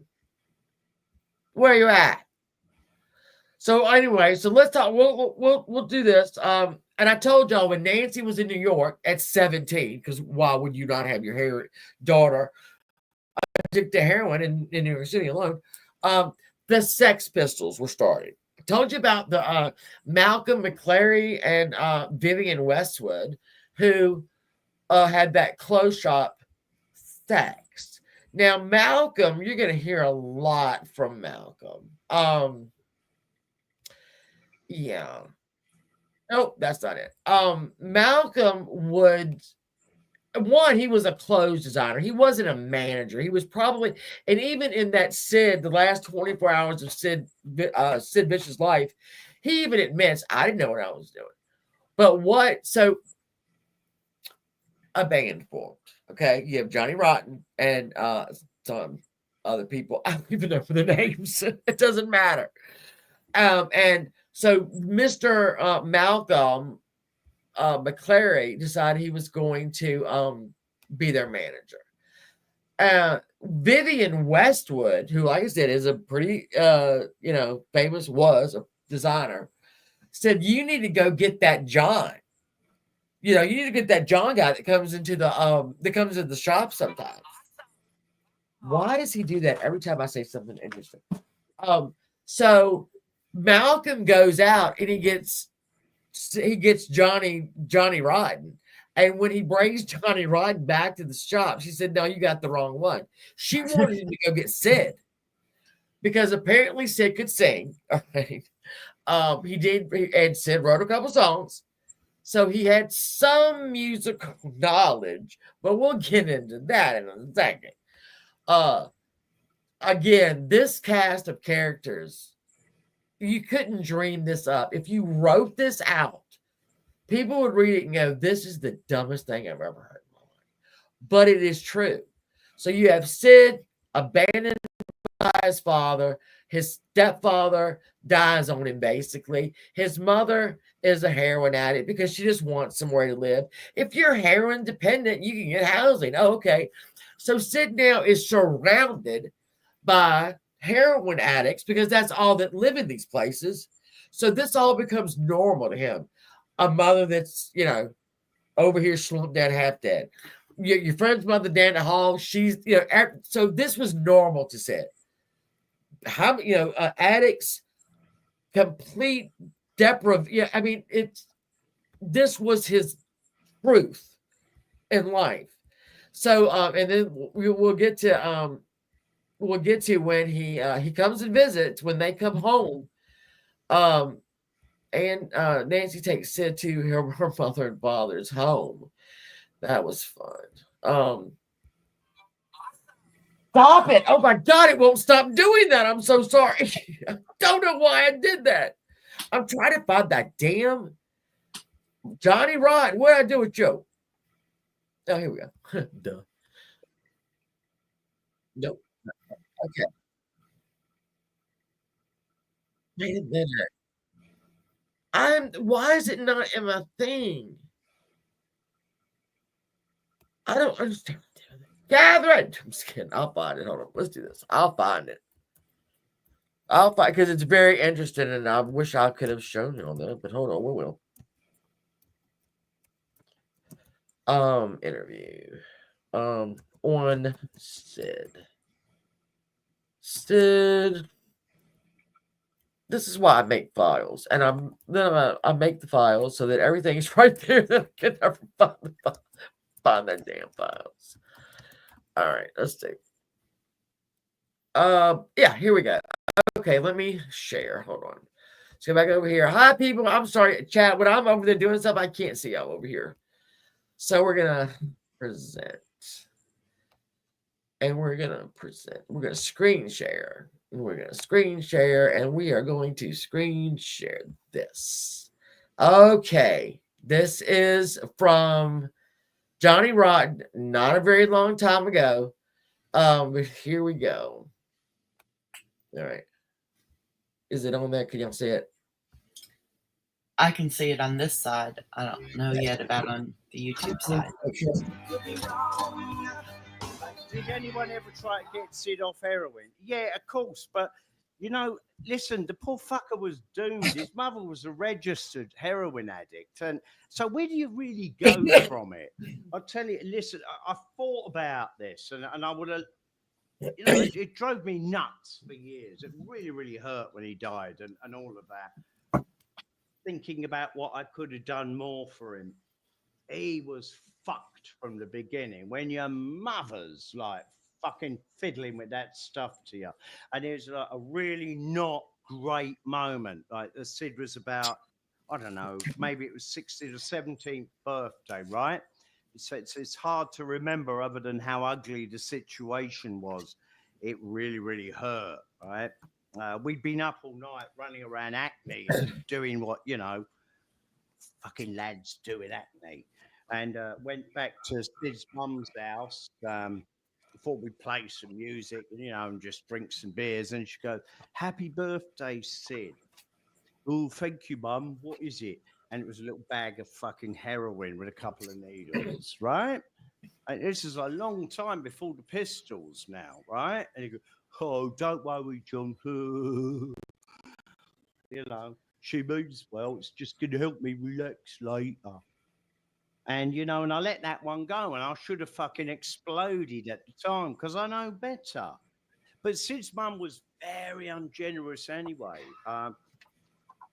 You'd be out all night and she'd be there. She's very, very toffee-nosed about herself. And she'd have one particular instance, I remember this. It was she'd cooked deviled kidneys for Sidney Vicious. And I had no concept of like what that was, you know. I mean, like, I love offal. It's awful. I hate it.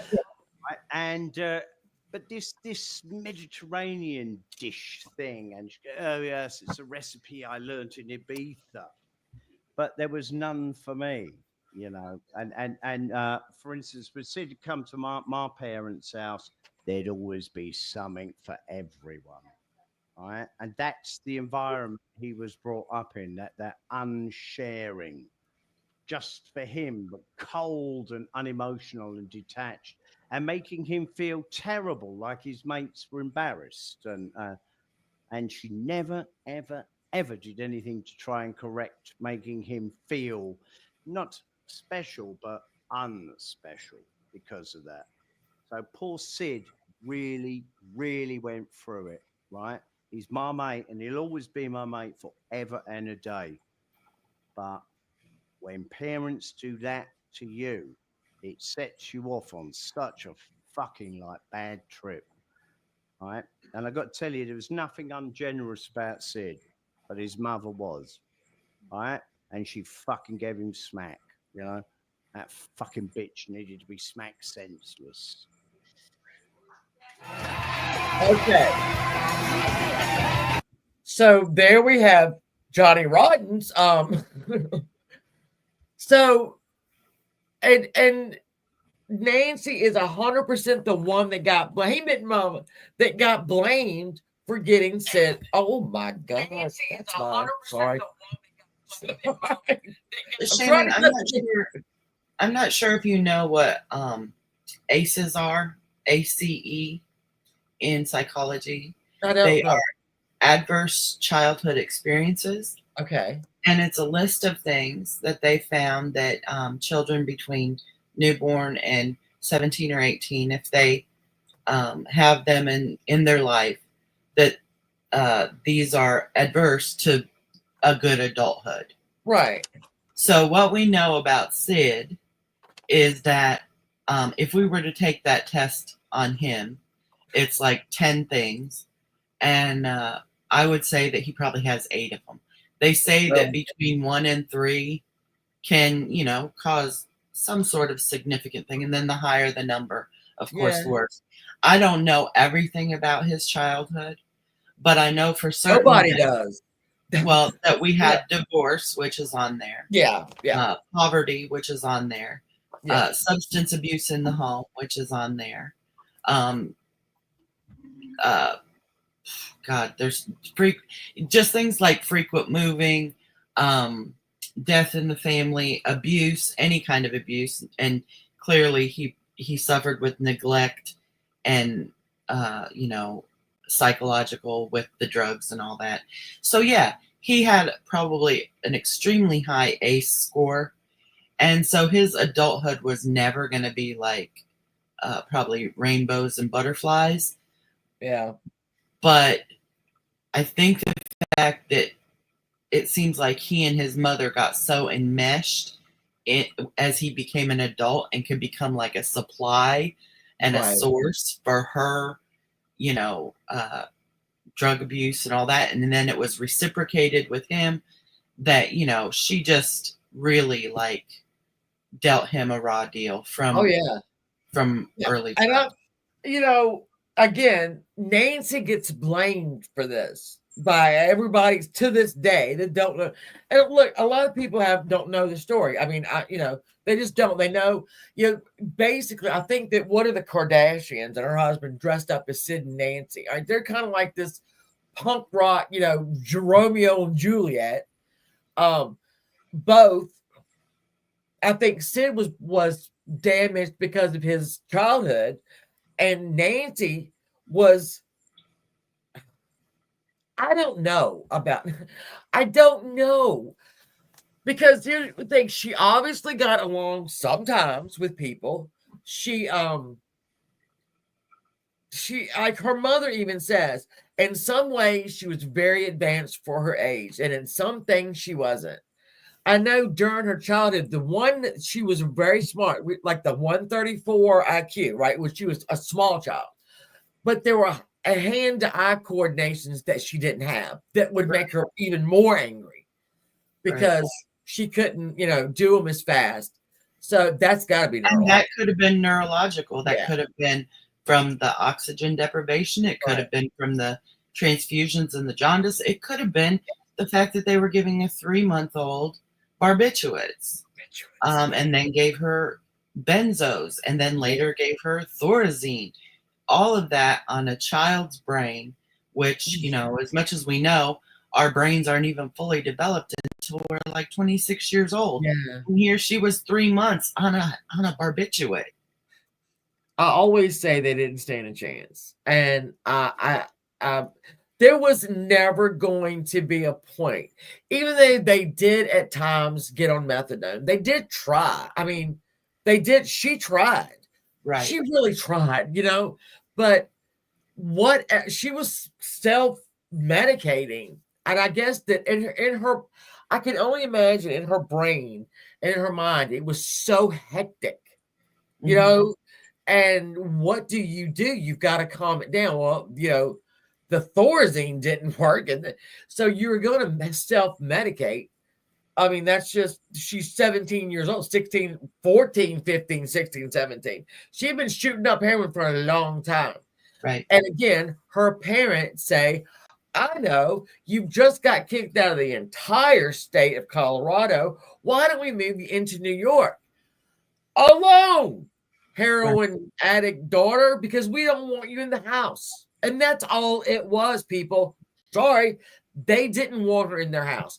Every time the phone would ring, right, and it was her, the whole damn house would just be like this. When she was just on the phone, never mind coming in. And then she would come in and be bubbly, and you think, oh, this is Nancy's in a great mood today, isn't she? And they would all go to dinner, and then Nancy would decide, and this was when she was in her teens, okay, this ain't like 9, would throw a effing fit or nod off at the table because she just did heroin before they left. Right. At the table, so And all I can think her parents making that decision, I hope, I mean, we're talking about it kind of nonchalantly, but I hope it was a difficult decision. And I think it probably was. But the fact that they had 2 other children at home, I think it was like Sophie's choice, Oh, yeah. What are we going to do here? This one who's destined to ruin her life, do we want to let her drag down our other children? Nancy tried to drag them down. Her mother was pretty high up, I think Western Union or I can't remember now, which I did. Yeah, it was Western Union, I believe. She had her mother had like a letter, right? An office letter in her pocketbook. So Nancy starts telling her dad. And when I tell you, let me tell you the language that she used from a very young age. She would tell, this is so, I hope nobody pops in the middle of this one. Your mom's fucking so-and-so. She is, daddy. She is. And then he would go on a business trip and she would look at her and go, he's fucking somebody, right? Right now, do it. And just manipulate just cause that for no reason. Right. At all. For shits and giggles is what she did it for. But again, I don't know that she ever could have gotten help. I don't know if there's any help that maybe nowadays there would be, but back in the 70s, I'm not too sure that there was a lot they could do. I mean, we got a lot more drugs now, and then we got cocktails, and then we've got, we got CAT scans and what we can look and This wasn't even the 70s though. This was 1958 when she was born. Yeah, when she was born. Yeah, and so they didn't even do neurological MRIs and all that kind of stuff about the oxygen deprivation. They never had to take her to a neurological specialist, CAT scans, nothing. It was one. I think it was. They contacted a lot of doctors, and one of the doctors said, listen, let me try to get her on a whole diet, cut out sugar, cut out this, cut out that, and we'll try it for a month or so. But they couldn't take Nancy out of the Devereaux school. Yeah, to take her to do the 30 days here because they would have taken her spot. So they were stuck, What do we do? Because we can't get her back in there. She's got to graduate. That's pretty much the only place she can graduate from. And so they didn't try it. Now, was it going to work? He had some success, but I mean, he kept he was the one honest going, I don't know. Right. So they literally had to, consider just making a bet, hoping it works out. And ultimately they didn't go with him. They kept her in the school so she could graduate. But there was another doctor that said, oh yeah, no, if there's something neurologically wrong with her, the state will pay X amount of dollars towards, your child's facility. And they were going to test her and she threw a bloody effing fit. Okay. And because she could do it. There was a couple times in hospitals, she would absolutely go berserk. One time, now think about all the manipulation she has done to her mother and father for this many years. But a psychiatrist was rather unkind to her mother, and Nancy went berserk. You don't talk to my mom like that, and just F you. And the doctors would finally say, just get her out of here. Just get her out. They didn't care. They didn't want her. I mean, So sometimes I go back to the parent. Sometimes I go back to this. I don't know. I don't know why she acted the way she did. I have no idea. And I know to this day, well, her mother's dead, but they have to have wondered their whole life after she left. What could we have done? God, was there anything we could have done that we didn't do? Because people just wouldn't accept it. That's crazy. Anyway, all right. Let me go back. We're going to get Sid. So, again, we don't know a lot about Sid. All right, we don't know a lot about his childhood. There's a couple of pictures. Let me show you. Hold on. I forgot. I got them. So here's Nancy and her friends. Here's little Sid. Cute little kid. A literal latchkey kid. Yeah, this is absolute. Here's another photograph. Listen, y'all. I challenge you to go find photographs of Sid Vicious when he was a child. These are the only two I can find. And then we have 16-year-old Sid. So you see the hair starting to spike. You see the clothes he's got. Everybody said that was David Bowie, but it looks like Mick Jagger to me. He had some style to him. And that's why when that Vivian Westwood and Malcolm had the store Sex, he came in, right? And they would say, this is famous, Johnny Rotten and the Sex Pistols were, you know,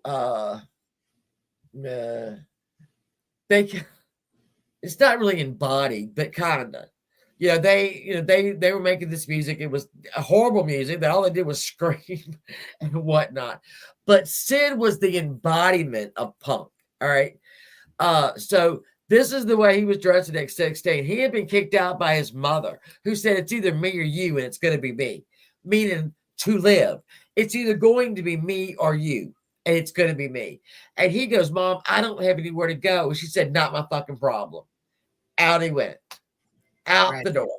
So this is when Johnny Rotten, let's just call him that now, grabbed him up and gave him a family that he never had, and they stayed close ever since that. So we're moving on up. So let's get to the Sex Pistols. So the band that wasn't. Right, exactly.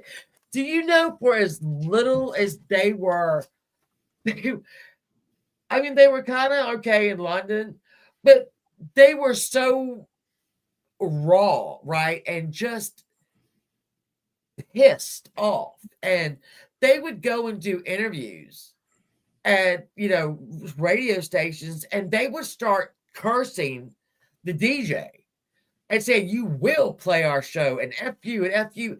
And then the radio stations would ban their music. And so then the kids in London wanted to go see what the hell they were banning. So they would go see them in town. Right. And this kind of grew. And Malcolm McLaren, who did not know anything about managing a band, decided what he would do is he would pit these boys against each other. Mm-hmm. And so that they would argue. So they would get on, because they would play harder, and they would get into a fight on the stage. And they did. Mm-hmm. And this was his mind fuck of them. Okay. You got 4 boys, okay. And you give them this opportunity and this publicity, and you have this manager who doesn't really pretty much give a shit. He does look like River Phoenix, actually, Terry, you're right. Well, Terry. He didn't give a shit because Johnny Rotten could not sing. Right. Sid could not play the bass. Someone even tried to get him bass guitar lessons, and the person doing it just said he can't play. He's not, And that's Mick Jagger, right? That's not David Bowie. That's Mick Jagger on his shirt. It's got to be. I can't tell. It could be either. Hi, Jonathan. But I would think if it was David Bowie, wasn't. Well, no. I mean, it looks a lot like Mick Jagger to me. But everybody says, "Oh, it's in his shirt." Oh, look. So Sid was starting to embody this punk movement. Okay, he looked like it. He was spiky hair, baby right there. What a little baby. Look at his little baby face. But he was making some moves.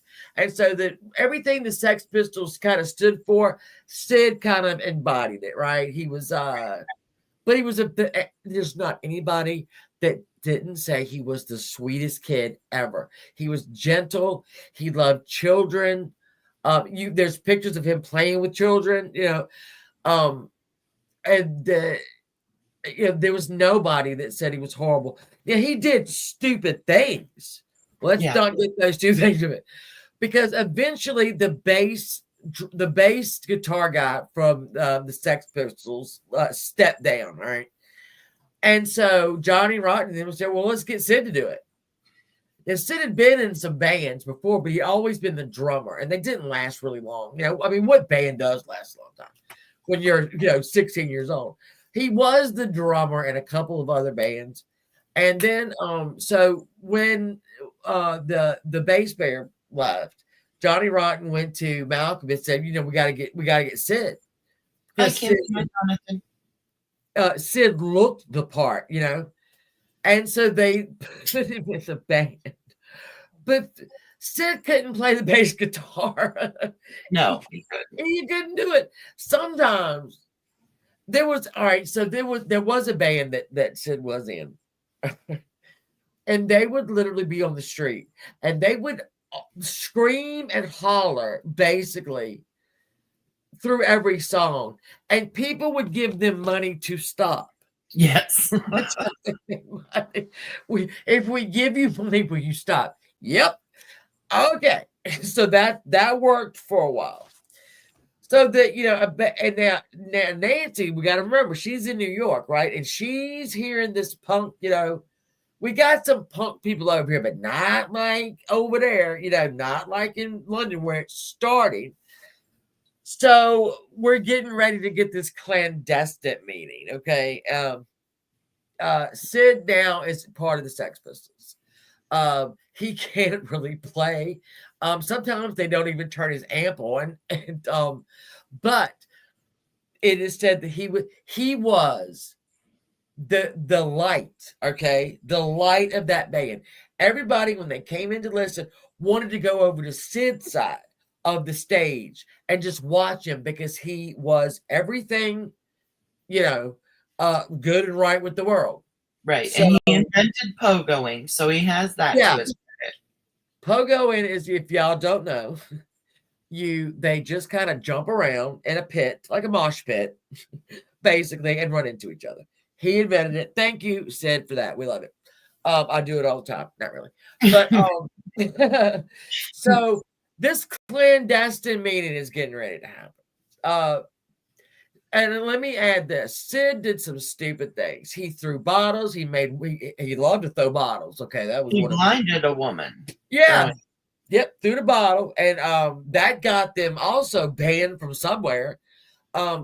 So he made really stupid decisions, like any kid does when your family is these 4 guys now, right? Or 3 guys this is your family now. They're gonna look after you. So he just did stupid stuff. But again, he was a kid. I mean, he was a damn kid. He's probably 17 himself, 17 or 18. Well, and they had this adult manager hyping him up and getting hyping him up before they went on stage. And then the atmosphere of the whole situation with punk was anger and anarchy. And, I looked up songs that Sid Vicious wrote. God Save the Queen is one of them. Now, the Sex Pistols had 2 albums, okay? The first one, couldn't tell you what the name of it. Okay. The second one was, something about bollocks and bollocks or something. Yeah, I can't. It's in my thousands of notes that I never refer to when I do this. I need to start doing that. But one of them, God Save the Queen, it was just kind of an anti-everything, And this was I think it was the Queen's Jubilee year. So, everybody was loving the Queen. And then you had this band talking about how she was not a real human and, all this political and whatnot. And so they would get attacked. If they were walking down the street, they would get attacked. Mm-hmm. And beaten the hell up because they had said this about the Queen. But then I looked and Sid Vicious wrote the song. Now, going back to, so that 15, 16-year-old, I did fail to mention this.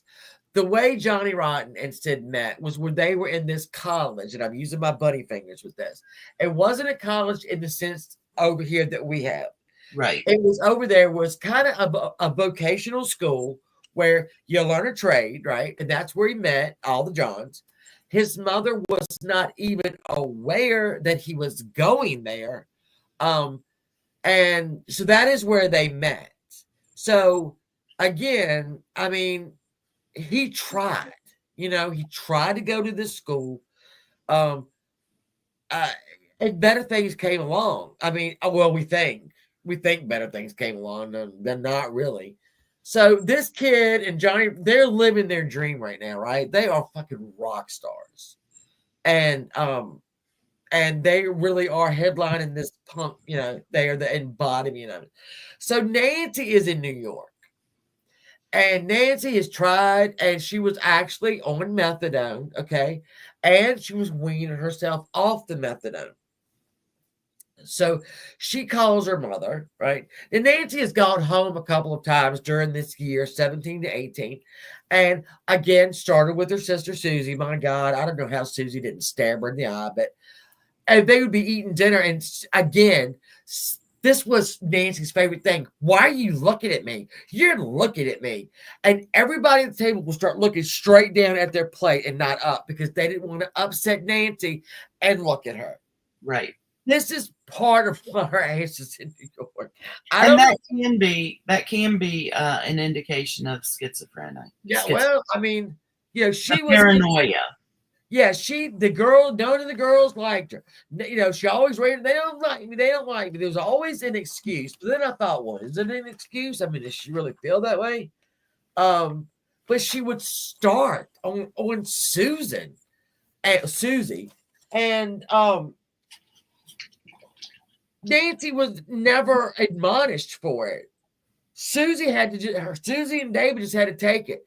The parents just had to take it. For the last, I want to say 2 or 3 years of her life, Nancy would not speak to her father. Right. When they were in the same house, she would say, tell your husband, tell your dad, whatever. They didn't speak. And her dad didn't push it, because they were all scared to death of her. Okay. Right. So again, Nancy calls home and says, listen, all of the kids, when they were born, got a $1,500 certificate, right? And Nancy says, Mom, I really do think I need to go to London. This is where all the music is coming out of there. It's the place to be. I've got to go there. I've got to go. And so her mother says, okay, well, we'll cash in some of your little certificate here, and that'll get you over there. So in 1977, Nancy Spungen lands straight in the middle of London, and look out, bitches. Okay. So she was following one band, and it's in my notes, but I don't refer to my notes. She kind of followed one band over there. But her main goal was Johnny Rotten. Right. That's who she wanted to hook up with. Mm-hmm. Now, Nancy went over there clean, off of methadone, heroin, and all that. Well, as with addicts, they do. Nancy's in a new spot, right? New place, knows nobody. I mean, think about the balls to do that. You don't know nothing about over there, and you have flown over there. So she did.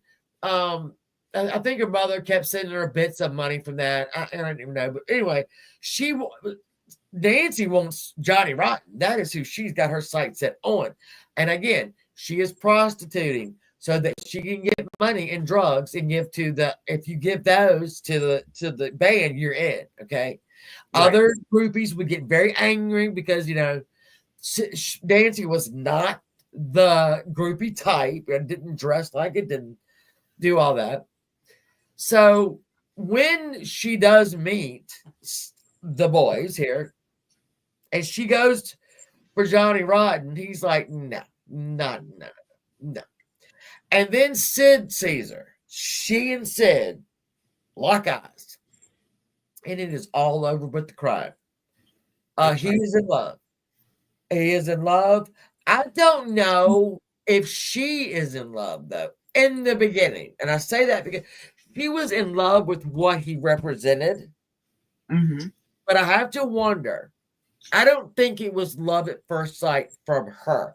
I think it was for him. But for her, I think once she got him, and this was the way that she was going to realize her dream of being famous and, being a part of the music industry, I think that's what started it. Now, did it turn into love? No. I don't know. I do have some video of her because y'all have never seen her speak.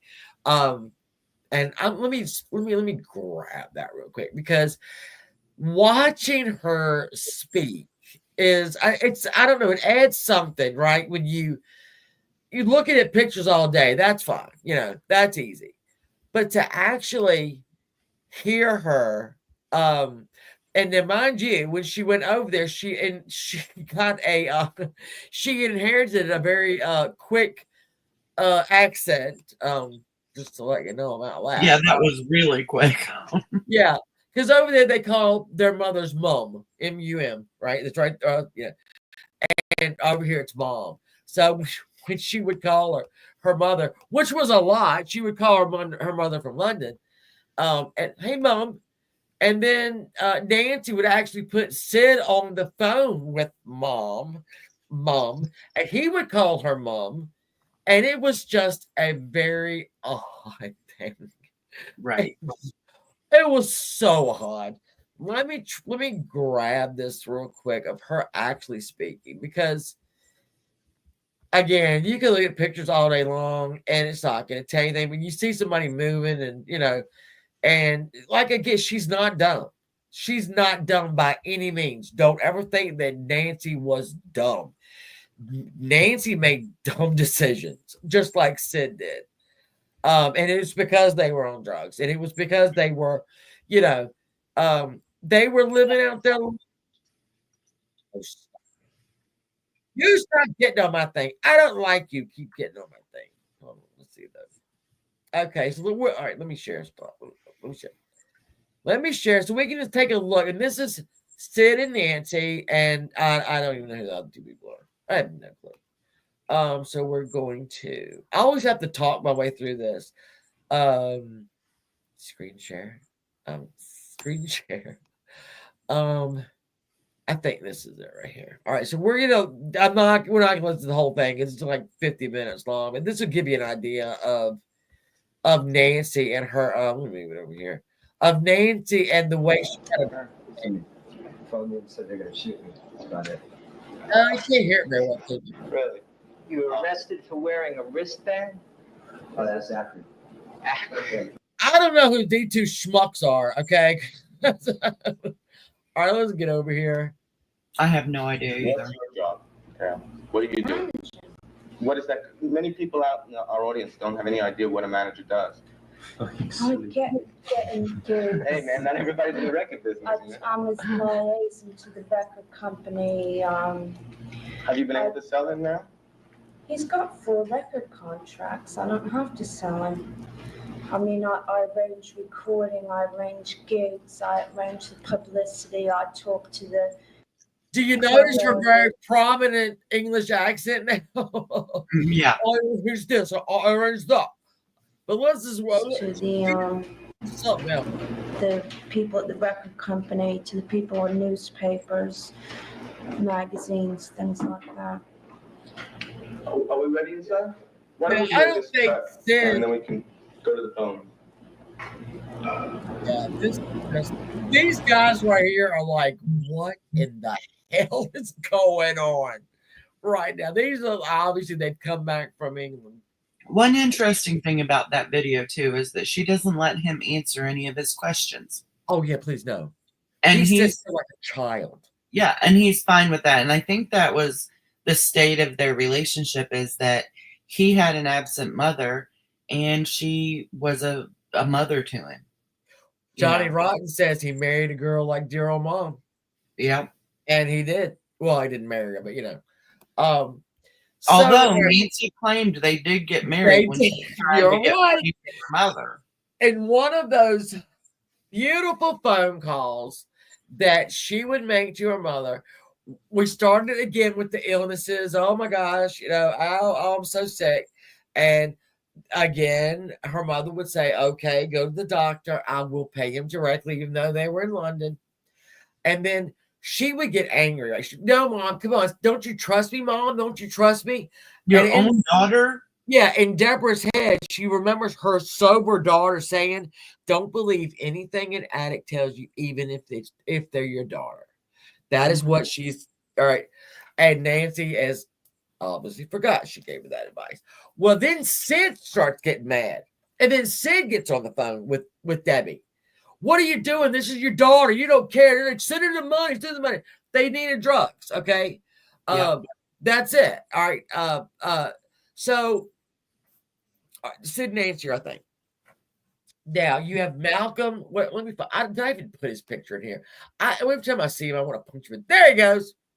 That's Malcolm McLaren. Okay, so he at this point will do anything to get Nancy away from Sid, because he says that Nancy introduced him to heroin. No. So they plan a U.S. tour, the Sex Pistols. And they tell Sid, well, Nancy can't come because nobody else is bringing their girls. So she can't come. Okay, so they come to America, and Nancy is not there, and they're kind of an oddity around here. I don't think that. So they go and they play different venues. Well, they also are trying to get Sid off heroin, so they are giving him methadone, but they're not giving him heroin. Okay, and he is not doing well. Without Nancy, he's not doing well. Without the heroin, the methadone, he does not care. And so there they are. Look at Johnny Rotten. This is the four Johns. These are the four Johns. Sid Vicious looks like an infant right here, but so does Johnny Rotten. So these were the four Johns. I don't know why that would have been so late in my lineup, but it is. Okay. I love you, Jonathan. Jonathan, I hope you're enjoying this. Now, So, Shannon, when they did this tour and said that Nancy couldn't go with them, I didn't get the timeline quite right. Was this before or after Malcolm had tried to get Nancy kidnapped? This would be, I'm thinking before. Okay. So if you look at, so here's Sid and Johnny Rotten. They won't let Sid have any heroin. Okay. He doesn't have his girl. They are not widely accepted around. I mean, they are, but where they're touring in the United States, like Dallas, I don't know why any punk rock band would go to Dallas in the 70s. Right, they were in Dallas, Oklahoma, California. Really weird spots. So, Sid actually cracked a bottle over some guy's head. There was a cowboy there that called Sid over to the table, and then the cowboy put a cigarette out in his own hand or something like that. It was a lighter or whatever. I don't remember. But Sid looked at him and did something like 12 times worse. And that cowboy was like, okay. But if you look in, let's see if I can make it bigger. Sid carves in his body, give me a fix. And you can see that right there. And that is, I want to say that might very well be Dallas. So this was not going well. This was starting to derail. No, he was hoping, since no one would give him anything in the band or around him, that someone in the audience would meet up with him and give him a fix. So the tour made its way to San Francisco. And it was, I think, January 17th. And it's probably 77, I would imagine. No, maybe it was 78. Maybe it was 70. It was 78, probably. Actually.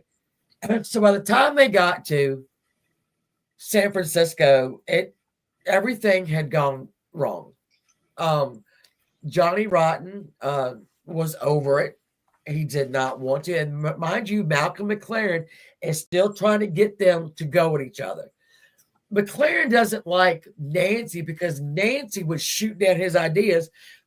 Sid never had to say a thing. It was always Nancy.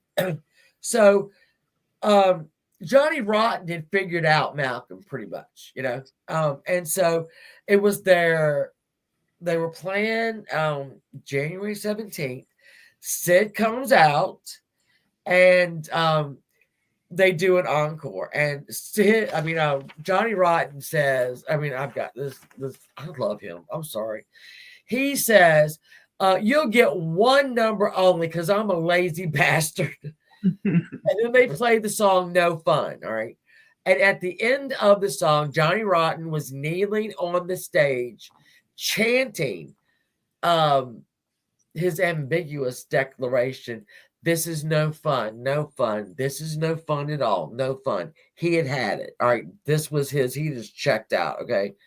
So as the song ended, Johnny Rotten got up and he addressed the audience and he says, ever felt like you ever get the feeling you're being cheated? And then he said goodnight, threw the mic and left. So basically that's the end of the Sex Pistols for the moment. So he later, he was actually speaking directly to Malcolm. He felt that Malcolm had cheated him, and Johnny Rotten had figured out the fight, and Malcolm wouldn't speak to Johnny at all at this point. He made SDA. He made everything so bad so that these boys would kind of perform like little puppets. So they stayed angry. They didn't trust anybody. They just and he was the only one. So they all get a flight. They all leave California separately. And they go to New York because they're going home. There's nothing else to be said. It's over. It's done with. So Sid decides that while he's at the airport in New York, that he would mix methadone and Valium while he was on the plane. Probably not a good idea because he started to OD and had to be taken off the plane. And then he had to go to Bellevue. And then I want to say that Johnny Rotten flew to Bellevue, right? To be with Johnny Rotten. To be with Sid. Yes. And then I don't think either one of them had any money to get home. So they called Virgin Records. Richard Branson, ever heard of him? And Richard Branson, they did have record contracts. At this point, Virgin had dropped them, but they called Richard Branson. He said, of course, I'll bring you home. Come on, get the plane ticket. So he flies back home. He's back home, and guess who's waiting for him? Guess who didn't go anywhere like everybody thought she would? Nancy. That's so right. then, what? She was loyal. Oh, yeah, yeah. And so this is when Malcolm decides. He goes to people and says, I've got to get her away from him. Basically, he can't control Sid because she's controlling Sid. So basically what they do is they take her off the street, throw something over her head, stick her in a car, and they were going to take her to the damn airport. I don't know how they thought they were going to get her on the plane, but, I don't know either. Yeah, she ends up jumping out of the back of the car, rolling down the road, and yelling, the Sex Pistols. The Sex Pistols are kidnapping me. Yeah. Well, and let's just say a big point of contention, too, that can't be overlooked is that Sid wasn't very outspoken with Malcolm.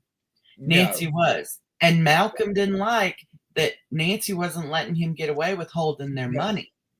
Oh, no. And at that point, honestly, there was not a whole lot of money left. It gets. So well, I heard one story that the Sex Pistols had a taxi cab tab, right? Oh, so yeah. if the Sex Pistols needed to go anywhere, they would call a cab, and the cab company would then bill the Sex Pistols.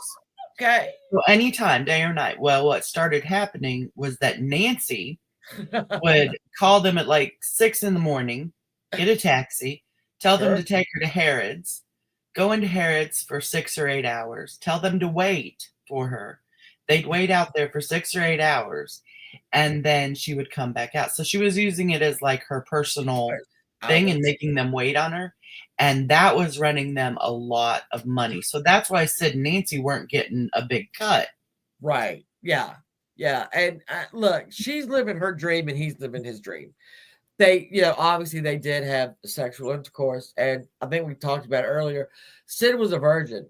Mm-hmm. And so, he was really now hooked to her and she knew it. Okay. She dyed that hair. Look, this isn't actually one of my favorite photographs of them because they're not, mean mugging the damn camera. They're both happy. He looks, he looks happy. She definitely looks happy. And I might print this out and put it in. I print out photographs of stars, right? Mm-hmm. Listen, I know it ain't right, but I got like Norma Shearer and Irving Thalberg from the 1930s. I've got a picture of them together. I have got I've got Randolph Scott and Cary Grant, and these are actual photographs. And they were like, one was lighting, the other one's cigarette. I might just put that in there. I don't know. I might. I want you to notice though his hands in that picture. And this one. Mm-hmm. Oh yeah. So was and like her arms. Yeah. But I mean, it doesn't look like they're really fresh. Like this might have been when they were back on methadone. Yeah. So you can see. Yeah. Yeah, you can see it. Yeah, you can really tell with these two. I ain't lying. Well, our next photograph is of Sid, and I'm sorry about the Getty images. I couldn't get it any other way, but he's indeed shooting up, and someone thought to memorialize it on film. Okay. Again, not boding well. So at the end of August in 1978, Nancy and Sid decide they're coming to America. That is where, and she is his manager, and they have decided they're going to come over, and so they arrive and they check into the Chelsea Hotel right away, and then they go to see Nancy's parents, and so her mother tells the story of them, her and Nancy's dad are standing there, and the train pulls in from New York, and all of a sudden, this is Philadelphia, okay? This is like the suburbs, and off the train comes a big 6', dude with hair spiked clean up to heaven in black leather, right? Skinny as a rail, almost so pale he's almost blue. And then their daughter, her hair is now bleach blonde, and she too she was only 5'1", so she wore platform shoes her entire adult life. She was really short. And so here they come bounding at the two parents, and everybody on the train platform is like, what in the hell is that? So they take Sid and Nancy back to the beautiful home. Now, mind you, Sid grew up in a drug-addled community there. So he pulls up to the house. Y'all remember the house? I can go back and find it. I'll put it back in the back. And mind you, they've also put in a swimming pool in the back. Sorry. This is the house that they bring him to. And Sid is, I wish I could do the accent. Oh, this is a fucking palace. Yeah. Kept calling it a fucking palace. And she showed him around all the rooms, and she was so animated and nothing like the broody her. And she was proud of the way they got to bring them to methadone over to America. She actually used a lotion bottle to get through customs because they wouldn't have let her. And she said, wasn't that smart of me, Mom? And Mom was like, yeah, it's really smart. So they cooked dinner, and Sid is everything. It's the best fucking thing. Yeah, everything was the best fucking thing. And so they'd been in the pool, and I think Sid probably ate about a third of what everyone else ate because he just obviously could tell he didn't eat. And oh yeah, I know, Jonathan. That was so sad. He Snip Tuck. Let me tell you what, that's iconic. So they bring him, right? So he wants to eat there. Well, what Nancy's parents have done is they have rented them a room at the Holiday Inn because Deborah, her mother, says you would just be more comfortable there, and they were like, "You're right." But after they go into the living room and they start watching cartoons, and they're nodding off because they've taken, I guess, their methadone. And Nancy's like halfway burning the sofa and shit with her cigarettes. And Sid wants to know, I think it was a Saturday that they got there, because Sid wants to know what time Sha Na Na comes on. That cracked me up. Yeah. And if y'all don't know who Sha Na Na is, look them up. But this was Sid's favorite TV show. And so her dad says, it's coming on here in a minute, Sid, and there it was. And Sid was happy. And they drove them back over to the hotel. And funny enough, they just start stripping off, I think, while Mom was still there. I mean, Sid was like taking his pants off. And, I think that she kissed Nancy goodbye. And then Nancy made her kiss Sid goodbye. And she did. And they went and picked him up the next day and again had the, dinner. And the brother and the sister are there. And they're just like, what in the world is this? What is happening right now? So they get on the train, and they go back to New York. We know that there's not a whole lot of time left. Deborah in her book says she kind of knew this was going to be the last time she saw her daughter. And Nancy did try those things where she would call and say, I'm sick and it's my kidneys. And Deborah would say, well, go to the doctor and send me the bill. And then Sid and them would get really mad because it was all about money. But, okay, we're going to count down now, okay? We're going to go through. So Nancy did get him gigs here and there, right? He did perform. There was a couple of songs that he did, like he did it My Way, like the Frank Sinatra song. Y'all haven't seen that, go watch that. But they did have a little bit of money coming in, some royalties and whatnot. So we're going to go straight to 11 hours before Nancy's murder, because it was murder, all right? So we've got it boiled down to 11 hours. And this is going to get interesting because we also, with this, we have, at the end of this, we have the autopsy report, the time of death, the time she was stabbed, the time of death. It's all in framework. Yeah. And then we have a couple of different stories that I found. So we're going to do the 11 hours, okay?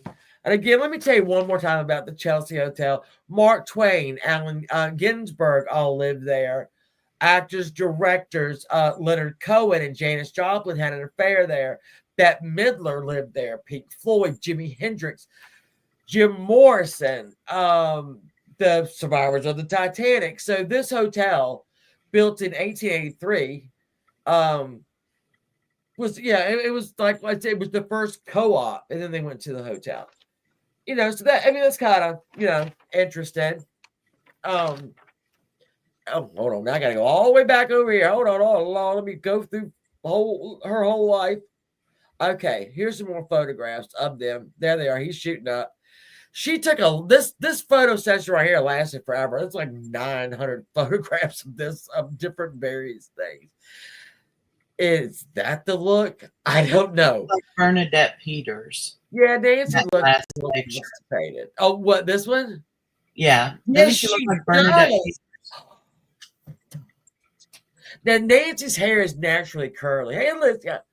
So I always wanted it. I said, was she bleaching and perming? Because that's dangerous. Then I went back and looked at some of her old photographs. Her hair is naturally curly. This is the shit I think about. All right, Welcome to my world. I'm going to talk about her murder, but I'm wondering if her hair has been permed and bleached. And there they are. Sid's completely out of it. If you look, he's got that stupid effing dog chain with the lock on. I don't know why he did that, but anyway. All right, here. Oh, now this is another. All right, see Sid's eye. If you look up Sid and Nancy's photographs, a lot of them have got his eye shut or a package. Now, there's a couple of stories of how this happened. The first story is that Sid went to shoot up and accidentally hit himself in the eye. I don't think that could happen, but I mean, I don't know either. I don't know. That's story number one. Story number two is that he and Nancy got into a fight and she stabbed him in the eye. Just a little joke. You know, it's choo-choo train used to funny. Oh, that's pretty funny. All right, you got me on that one. And again, this is the photo I think that's a lovely photograph. This is them in London. They had to go to court. Nancy not looking her best right there, but hey, look, it's court. What are you gonna do? And this is again, we're starting to go downhill real quick here. We're on a fast train. And there he is. And I'm looking, is that a fucked up face? Or is that I don't know what kind of face that is on him. He looks clear-eyed. It looks like he's got kind of a smile.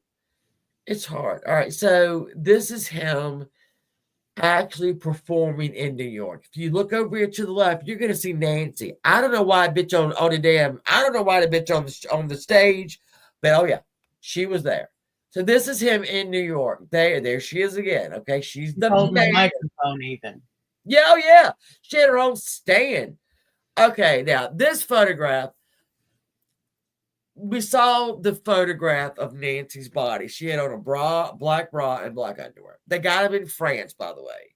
They went to France, and Sid bought her underwear. I guess this was a photo I just got because it is pretty much what she died in. I don't know when this was taken. I couldn't figure that out. I tried, but I couldn't. And again, we're starting probably. If you look in Sid's hand over here, that's a knife. Yes. Sid loved knives, okay? And Nancy went out and bought him a knife a couple days before the incident because he liked them for security. I think he just liked to play with knives. He would actually rub them on her, and I forgot who it was. It said she would go, Sid, stop, that hurts. And they could tell this relationship was not going to end well. So, all right, we're going to enter the last. You know what we should do right now, though, Janie? You know what would be funny? What's that? End it. Yeah, and that's all. They lived happily ever after. Just end it. Oh, y'all didn't know the ending? Read the book. Bye. And just... All right. You know, one thing we did forget to mention, though, is when Nancy went over there to London and got together with Sid, they did live with his mother for a short time. Yeah, very short. Yeah. They were short. So Sid actually did have kind of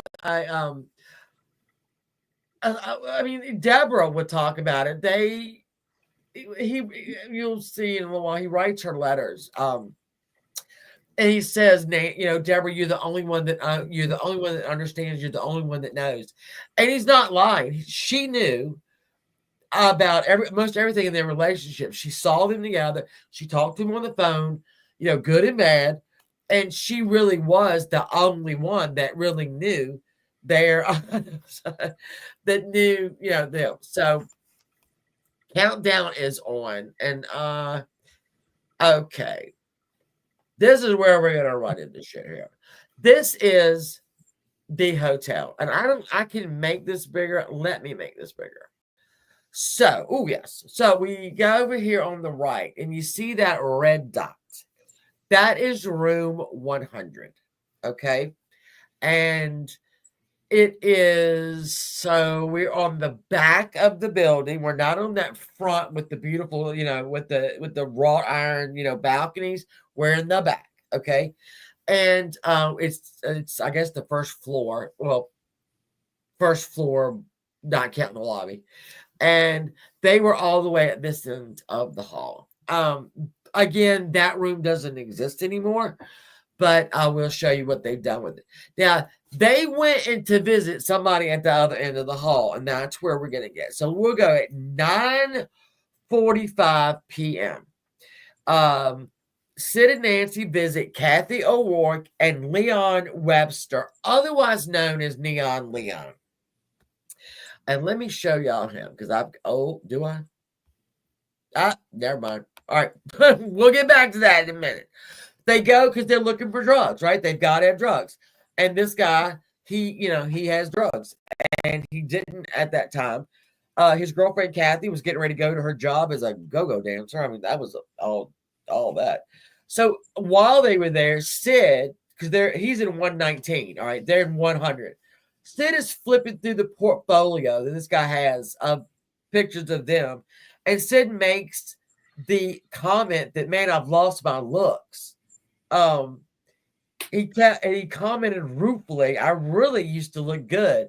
Nancy just kind of paced around the room because she just wanted drugs, right? So then somebody had to go get them.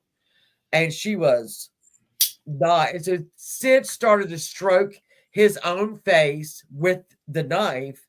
And she basically says, he has no future or something like that. She was not nice to him. Then he had the knife back again to his face. Nancy turned around to him and said, fuck off. And he put the knife down. Kathy also remembers seeing Nancy bare her arm to make a muscle that admonishing Sid because Nancy had to carry Sid up the steps the night before to get him in the room. And she was making the comment that Sid couldn't even pick her up. So, I mean, a little light banter when you're waiting for the old shitballs there. So, things get a little weird now. So we're at midnight. Okay, we're at midnight. I guess this would be the 11th. Yeah, nope. Well, we'll find out. They left Neon's room. Okay, they went back to their room. Leon says that he goes to Max's, and then he goes and he runs into this person and that person, and he was at all these bars, and then he came home. He went to the nursery and another punk club. So then we have 12 to 12:30 a.m. Leon states that the couple returned to their own room. Okay, so they went back to 100 when he left. But McLean, the Malcolm says that Sid told me that he left the hotel around midnight. I don't know why McLaren wants to make this an issue, but for whatever reason. So then we go through. All right, so they're still kind of pacing around for it. 2:30 a.m. There's a guy named Rockets Red Glare. That is his name. His real name was Mike. He was there sometimes bodyguard. Yeah. And full-time drug go-getter. Exactly. This is when things start to get a little interesting. Now, so Nancy wants drugs, okay? And Nancy is never very organized, neither is Sid. And I don't know why I'm showing you on this bed. Let's get back right over here. So Mr. Rocket's Red Glare even comments that they wanted Dilaton, and that, and then there was another drug tainment. They wanted him, and that guy said he could get him, blah, blah, blah. So then we get to 3 a.m., okay? And again, we don't have any drugs yet. So with 3 a.m., according to Neon, they come back, okay, and Sid and Nancy were in the lobby around 3 a.m. Leon and some guy went up to the room. Okay, so, and there's also contradictions about that. This Leon guy apparently, and he is in one of these videos. He is in the one that I'm going to have to link him. He's actually, in this latest little documentary, he's there and he's talking about what happened. And, I don't know if you could be on that many drugs and still know what happened, but, I don't know. So at 3:05, then we have Lisa Garcia, who lives next door to Sid and Nancy in room 103.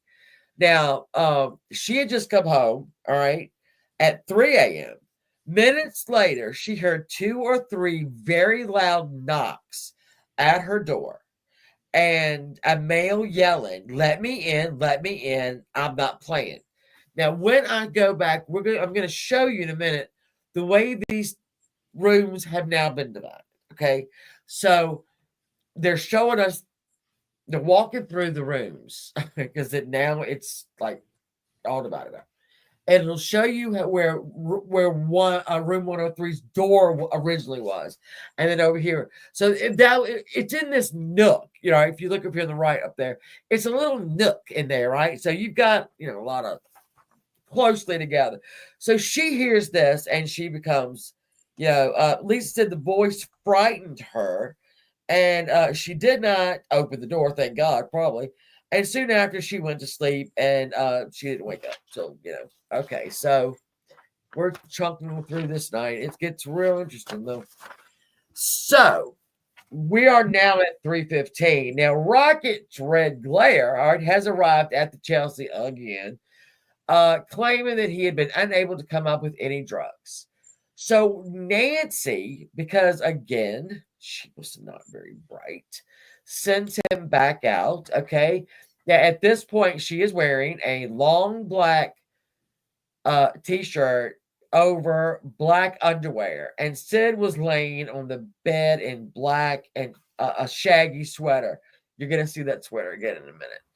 Okay, so they talked about, what Rockets is getting ready to go do, basically, and they send Rocket back out, okay? All right, so now we're at 3:30 to 3:45. The phone rings many, many times. Okay, Nancy answered it and had a brief conversation. We don't know with who. Now, she's on the phone. She's telling Rockets that she will pay $40 each for Dilaudid tablets, and that she will shoot 6 by herself. So that's $100 right there. And Sid doesn't do quite as much as she does, but so she was basically telling, this is what I'm going to pay. Okay, go find it. So in this time as well, Nancy takes her pocketbook, all right, and she dumps it out on the bed. And it's all of these $50 and $100 bills rolled up really tight. And it's $1,400, okay, in cash. And yeah, so he goes back out, Mr. Rocket's regular. Now, this is his story. He is telling us that she dumped that money out in front of him, and he knows how much it is. Even if it's all rolled up in little things. Okay. Now, she has said out of this $1,400, she will be willing to pay $800 for whatever drugs they could get. He says, okay. And he, again, went out to look. So Nancy at this point is getting very agitated. She's, coming off stuff. Sid's probably just laying there doing what? Oh, no. Sid is passed out. Sid is passed out. He is he downed 20 to 30 2-and-alls. 2-and-all. And let me tell you, ladies and gentlemen, 2-and-all is what they used to give women who were in labor for that twilight sleep. Okay. Sid took, they say around, some people say 30, some people say 20. It don't matter. He's out. Okay. He out. So that, all right. So we got the puppy sweater. Okay. Weird sweater. We know that Rockets knows exactly how much money she has, which is odd. So Nancy continues to be agitated. Okay. Let's see. Got the 2-and-alls. He took them. At one point, Nancy went. Oh, this is what she brought. Sorry, her bag. Shortly before 5 a.m., Rocket left the couple in their room in 100. He said that he stopped at the front desk in the lobby to make a phone call and observed Stephen C., who he identified as Nancy and Sid's regular Quaalude and 2-and-all getter. Getter got her. Okay, so at the same time, we're over in Leon's, right? Remember Leon up there in 119? Now, he is in the bed at 4 a.m. And he has somebody named Kelly there. I don't know where the go-go. Oh, she's a go-go dancer too. You go, boy. She lived up in 301. Now, all right, so they say Nancy called him at 4 a.m. and she wants either the Tuinals or Quaalude or even pot. She's not even care at this point. So that I don't think that I know he did have pot because he had a toothache, Mr. Leon, and he brought back like a half a joint, but I think he told her that he didn't have it. All right, so we're at like 4:15. Okay, the noises, blah blah blah, and then 5 a.m. comes around. The resident of room 228. So now we're on a whole nother floor. Okay. Oh, wait a minute. Did I jump? I think I might have jumped. I jumped. Sorry, guys. I jumped. I've got it all like down. All right. So let's just do this. At 5 a.m. and 228 upstairs, a woman calls down to explain because some guy is banging away on the door. Kenny, the night bellhop, goes up to handle it. The complaint: he found a very unruly Sid Vicious, which is interesting because at 5 a.m., Sid Vicious was pretty much off his face, okay, and supposedly in the bed. But this guy, and I'm not saying it didn't happen, don't get me wrong, but this guy goes up there, Sid's acting a fool. They get into a physical fight, okay? He bloodies Sid all to shit, okay? And basically just holds on to Sid till Sid stops, yeah. So that was probably not a good, that probably wasn't going to get a good review on Yelp. All right, so 5 a.m., a resident at the hotel who refuses to be identified said that Sid staggered into her room dripping with blood at 5:30 a.m. All right, we're getting down to it now. So now we're at 10 a.m., okay? And Rob Braden, which is an NYU student who's staying in room 105, left for school. He saw Sid coming up the stairs and walking down the hall towards his room, which would be 100. 10:45, ambulance and police from the 10th precinct arrive because someone from an outside line is called into the hotel and said there's a problem up in room 100. Okay. So at 11 a.m., now, all right, there's a Vera Mendelin, okay? She was in room 102, which is right next to both of them. She is awakened by a noise. Oh, no, that's wrong. She's She is awakened at like 6. I want to say 6. It might be 5:36. A woman moaning. Okay, that's what she says. A woman moaning. And that she could tell that the woman was alone because she wasn't moaning anyone's name and nobody else in the room spoke. Okay, so this was upsetting to her, but she did find she did go back to sleep. So now we have people coming up, people showing up, right? They wake up Vera again, Mendelsohn, and she tells them what happened and the banging and all that bullshit. And that his face looked battered, which Sid did get his ass beat. And an ambulance comes and they pick up Nancy. They're the things that they didn't find in the room. Okay. They didn't find any of the money. No money. The only person that talks about seeing that money is Rocket's red glare. There were no drugs in the room. There was no money in the room.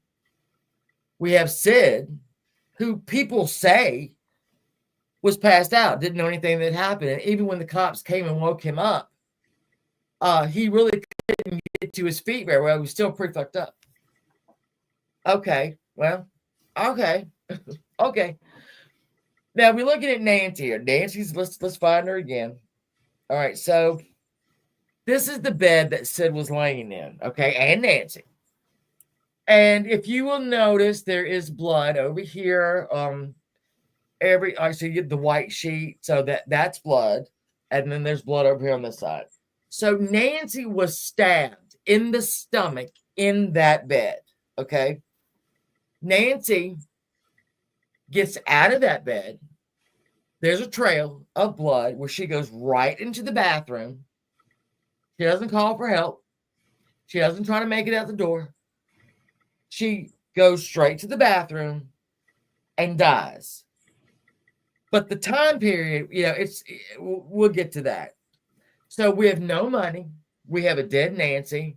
We have Sid, whose story was, oh, no, it's left. But then we found that his story changed.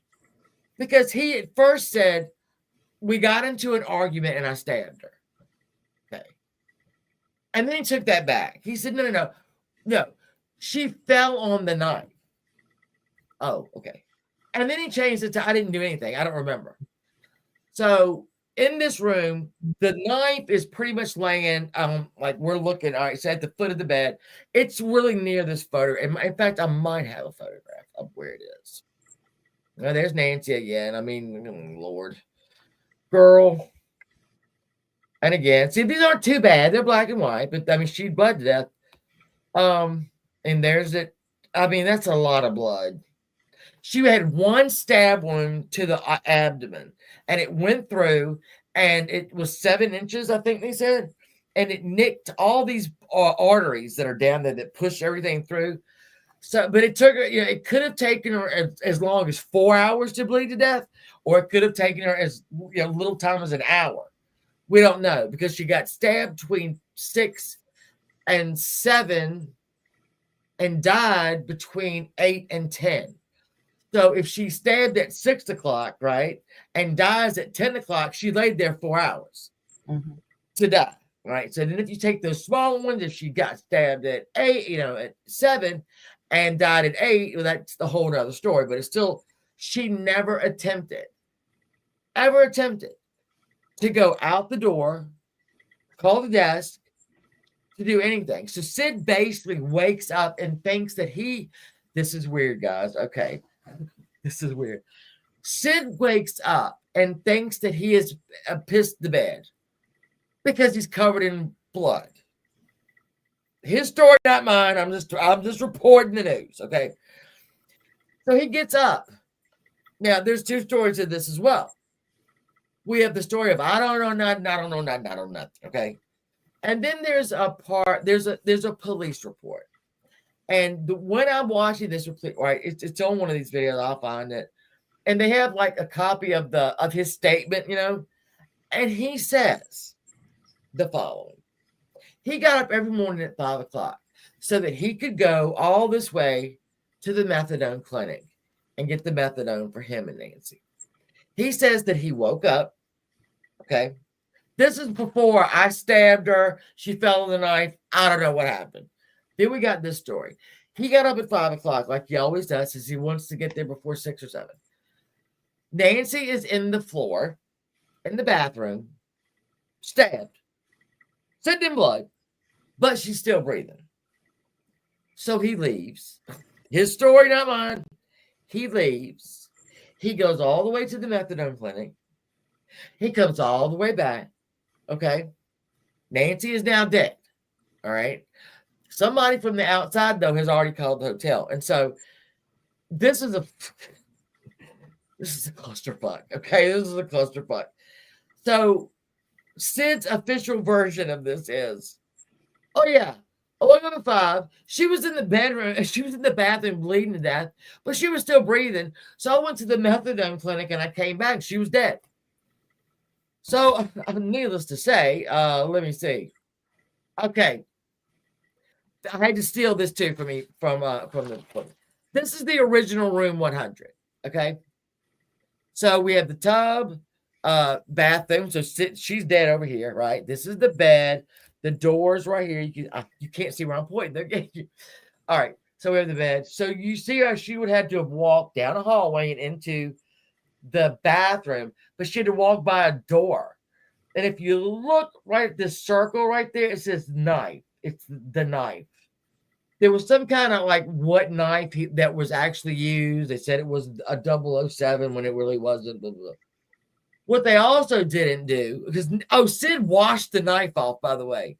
He said he got the knife off the floor, he washed it off.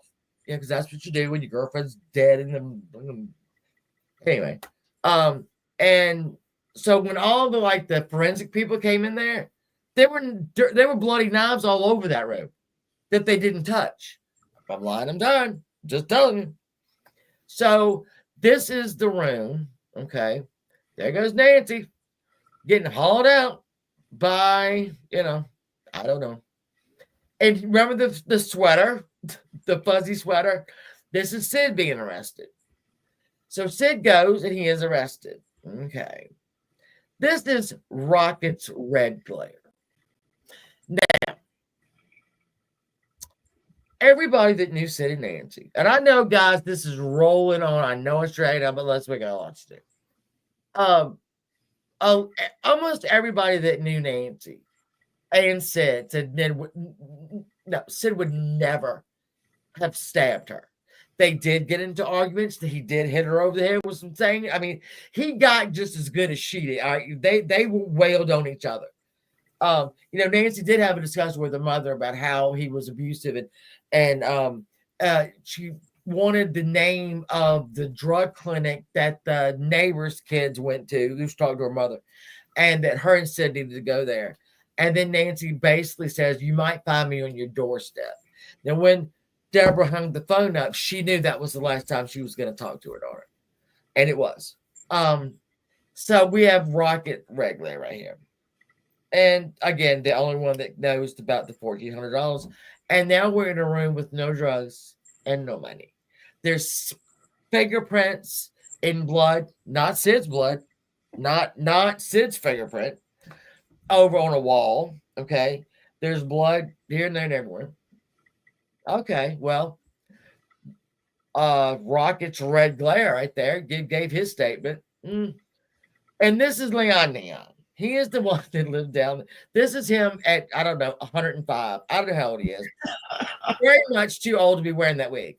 So he tells his story, that they were here. There were bangs on my door. When I walked out of my door, there was blood all over the hallway. I shut the door. Blah, blah, blah. So everybody's being like, come on now. So Sid is arrested. We saw him in his puppy sweater. He gets released on bail. He is charged with second-degree murder. And he is released on bail. Some people said it was $25,000. Other people said it was $50,000. I'll go with $50,000. We'll just go with that one. He gets bailed out of jail basically just hours later. When they are taking him, when he's in the puppy sweater, he can barely walk. He's so effed up from the drug. All right. So, well, that was August, 12th, 1978. We're here now. If you look at this little thing here, this is from December 8th, 1978. Now, Sid has been out on bail. Sid has made some not good decisions while he was out on bail. And one of the things that on this particular night got his ass thrown right back in jail was he broke a bottle and went after the singer Patti Smith's brother. He was arrested. He was taken to Rikers Island. He spent the next 55 days in Rikers Island. What they don't do, let me tell you, because my friend Pirate used to work in a jail. There is very little that a jail will do to help you come off a heavy drug. The only addiction that you can die from, the not having is alcohol. That has to be medically, taken care of. But if you're coming off heroin, methadone, whatever, you're gonna lay in there, shit your pants and puke until you're over it. Okay? Period. They might give you an aspirin, but probably not. So Sid spends 55 days in jail. He is abused in every way possible. I don't think I have to expand on that. Every way possible. He was raped. He was beaten up. He was just things stolen. And after 55 days, they go back and they try to do a bail hearing again, and he is granted bail again. So now we're going to get into the last 24 hours of Sid's life. I don't need to look to my notes for that because it's pretty straightforward. So during this period where Sid was out from October to December, he had met some women. He was having sex with some women. He had this one in particular who was an actress. So when Sid is taken out of jail and they go back to her apartment, okay, she's an actress. His mother has come over, okay? Sid's mother has come over. Sid gets out of jail. The mother, let's see where she is, this piece of shit. Oh, damn it, that's the damn. All right, there's a mother. He goes and gets him out. Well, all he wants is heroin, right? That's all he wants. They released him to her custody, by the way. Yeah, exactly. So she was responsible for him. Oh, yeah, she was responsible. And she goes out and she buys what she thinks is heroin, all right? And she brings it back to the apartment where Sid is with his new girlfriend. And she starts cooking Sid's favorite meal, which is spaghetti bolognese. And everybody, Sid's playing the air guitar, and there's a little party going on. And one of Sid's friends goes out and buys actual heroin. Now, heroin. The thing with this heroin was, and I've read this. All right, so a normal mix of heroin, you have like 0.5 actual heroin. Why can't I say that word? It's very low. What Sid got was about 80% heroin. Now they gave him his, all right, so he shot up that morning with his mother. They found out that she had been stiff. They didn't have any. So the friends, and I'm not going to name their names. If you go watch the thing, you'll see him. He goes out and he scores this really high quality. Now they inject Sid, okay, or he injects himself, and he immediately starts to OD because it's so pure, okay. So they get him walking around. They get him, and he's fine. And he's been clean, supposedly, for 5 weeks. If he'd have taken that hit clean for 55 days and it had been the 0.5, might have worked out well, but that nearly killed him. But was Sid done? Oh, hell no, not Sid Vicious. A couple hours later, he is in the bedroom and he wants another hit. So they give him one more little hit because it is so pure. Now, the friend who bought it, I'm trying to find something. Oh, here's lint for my dryer. All right. He gives the heroin that's left to Sid's mother. He said, look, tell him you don't have any more. Tell him I'll bring some more tomorrow. But and he hands her the heroin. Okay. So the girlfriend and Sid are in bed, and the girlfriend wants to get funky dunky. I don't know how you can do that on heroin. I didn't look that up, but Sid, instead of wanting to immediately have some sex, wanted the more heroin. And so he asked the girl, because he was shaking so much from the OD, he asked the girlfriend to tie him up and inject him, and she refuses. Okay. Mom's just outside the door. So she comes out and gets Mom. Mom goes in. Okay. Mom has a story that that Sid shot up and he committed suicide and blah, blah, blah, blah, blah. Well, okay, that's fine. Sid's dead. Okay, Sid's dead. Gone, done. Now I've got to mention this. Between Nancy's death and Sid's death, Sid keeps calling and writing her mother and telling her mother how much he loved her and how they had a suicide pact and he needed to go to his Nancy. He wanted to be buried beside Nancy. He loved her so much. I mean, it was just really, I read them. They were, even Deborah says she believed everything that he said. She knew he loved her daughter. She knew her daughter was a piece of work. She had no doubt, that he loved her. And okay, so this woman, Sid's mother, calls Deborah, Nancy's mother, and said, Sid wants to be buried next to Nancy. All right, that's dead Sid right there. Can you see him? That's like the arm. Oh, you can't see where I'm pointing. This is dead Sid. Arm hanging out. He's on the bed over there, facing the left. Right. Sorry, right. I don't know who snapped that picture, but somebody did. There's the fucking mother again. All right, so the mother says that she found this in her pocket, in Sid's pocket. We had a death pact. I have to keep her. I have to keep my half of the bargain. Please bury me next to my baby. Bury me in my leather jacket, jeans, and motorcycle boots. Goodbye. So Anne calls Deborah and says, Deborah, how are you doing? So sorry. I hope you're okay. But Sid would like to be buried next to your daughter. Deborah goes, no. And mind you, I didn't mention this either. The press is outside of Nancy's house where her parents are. When Nancy dies, they're out there. They stay out there and they do some fucked up shit. Yeah. And then now Sid has died and they're back outside of her door. She goes to pull in from work. Okay. Oh, I forgot that other shit too. Oh, God. Janie, you're supposed to keep me on task.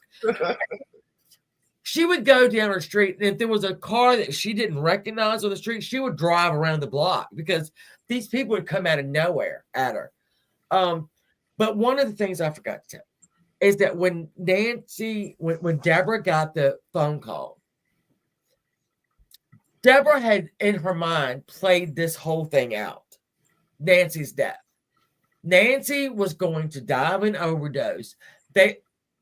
She planned this. They were going to call her and say, oh, hello, Nancy has had an overdose. She's still alive. They get here. They were all going to rush to the hospital. They were all going to see her. And then Nancy was going to pass away. And then we were going to do this, that, and the other. Okay. Now, another thing I forgot to say was when the parents were driving Sid and Nancy back to the train station that last night, her and Sid were in the back seat. And Nancy makes this proclamation. I am not going to live until my 21st birthday. She's 20 at the time now. And I don't think Deborah says that. I don't know that anybody reacted to her saying that. But and that's something they both had said she wasn't going to last. And I think Nancy had said that a lot of her life. She wasn't going to live to 21. And we have a girl in the back of that car that's deadly in love with this man, and she's 20 years old. And it's October, so there's not much before she turned 21. So when Debbie gets the phone call, that says your daughter has been murdered. Okay, that wasn't her plan. Her plan was the overdose. Deborah says that when she hangs the phone up, she said, thank God it's over. I don't know, because I didn't live their life, what would make me say that? Because literally the whole family was now free of her. That's an exact quote as well. They are free. Nancy is dead and they are free. She's never going to bother them again. Can I read that part out of the book where Nancy's in the back of the car and says that? Absolutely. All right, I got it right here. Oh, definitely. This is in Deborah's voice, of course. We drove in silence for a while. Then out of nowhere, Nancy quietly said, I'm going to die very soon, before my 21st birthday. I won't live to be 21. I'm never going to be old. I don't want to ever be ugly and old. I'm an old lady now anyhow. I'm 80. There's nothing left. I've already lived a whole lifetime. I'm going out in a blaze of glory. That's pretty specific. And this was in the car with Sid going back to the train to go back to Chelsea. So again, Anne calls and asks if they can bury Sid next to Nancy. And she's like, no. One, it's a Jewish cemetery, and it's a family plot. We don't think we want Sid Vicious, buried beside Nancy. So what Anne ended up doing, and this is what she has said, she had him cremated and she scattered him on Nancy's grave. I mean, makes sense, I guess. That's what she said she did. So actually, Sid's not anywhere. These are Sid. Yeah, I just Nancy was a pretty girl. Nancy was a smart girl. Nancy got fucked. I'm sorry to get that clear. Nancy from birth was never. Look at Sid. Look at Sid's face. He's young. He's smiling, bright-eyed. This is his last performance as a Sex Pistol, by the way. So that's back in January. This actually hangs. Thank you. This happens to be in the Hotel Chelsea. This is a painting that they have in there. But mind you, they don't want all the publicity. Gary Altman, when I had to look at pictures, I had to look to make sure it wasn't Gary Altman, because that portrayal of Sid and Nancy, he looked just like it. She wasn't trash, though. She was a little trash dash, but not a lot. She gets a lot of credit for shit she didn't do. His mom did a lot of it. And did I tell you we had a ghost? You better believe we do. Let me knock this thing up big, you dummies. Look at this. Oh, there she goes. I can't see it, but there she is right there. I don't see it. I don't either. I don't know. It's pointing, and then she's really short. So I guess that's why I don't know. They said there it was, and I said I got to click that, because if I don't have at least one alien story or ghost, somebody's gonna unsub. And I think, that's it. So what we have is, that's when I was telling JD, and I forgot a lot of stuff, because after I do my notes, I never look at them. Sid and Nancy were never, ever, ever, ever, ever going to get clean together, get married, live out in the suburbs, have some children. They would be 67 and 66 right now. There was never going to be grandchildren at their feet. They weren't built for this world very long. However, Nancy did everything Nancy wanted to do. Everything she wanted to do. She wanted to be in the music scene. She wanted to date a rock star. She wanted to be, really in there. She got all that done in 20 years. She really got all that done in 3 years. If you talk about the 17 in New York, and she accomplished everything she wanted to in those 3 years. And at some point, just said, "Well, I'm not going to live much longer." Now, Deborah her mother has got a very, very, very, very good idea of what happened. She thinks that a couple of things could have happened. They did have a suicide pact. Say they did. We don't really know. They see it. And she sees Sid with 30 Tuinals in him and thinks he's dead. And then stabs herself with the knife. That's one of her theories. Don't yell at me. She's dead. That's actually a theory of mine as well. Right. So the second theory that she has is that she and Sid got into a fight and she stabbed herself into the stomach to get back at him. That's number 2. There's a third one. She also thinks what could have happened is because she had bought Sid this knife, if that's the one. I mean, there was a lot of bloody knives there, saying that she handed the knife to Sid and said, "If you love me, you'll stab me." And that's why when she got stabbed, she didn't try to go for the door. She didn't try to go for the phone. She went right into the bathroom and sat down and died there. So Deborah really does not believe that Sid killed her, on purpose or whatever. It wasn't. So then we have another theory that a drug dealer, because Sid and Nancy left drugs and money everywhere, that Sid was out on the bed, right, passed out drunk. Nancy was in the bathroom. She comes in. Somebody is coming to their room and is over there trying to get the money and drugs. She jumps on their back, okay, and starts fighting, and they stab her, which doesn't make a lot of sense to me, because if he stabbed her, somebody she didn't know, why would she go? One, there was only Nancy couldn't have jumped on his back because Nancy was stabbed in that bed. Okay, she wasn't stabbed, in the middle of the floor. It was a very real, trail. So I don't know if that happened or not. And then we have Rocket Threadglare, who knew they had the money. They didn't have the money anymore, and they hadn't gone anywhere. So where'd the money go? They didn't go anywhere and spend it. They stayed in the hotel. So somebody who knew that they had $1,400 took the money.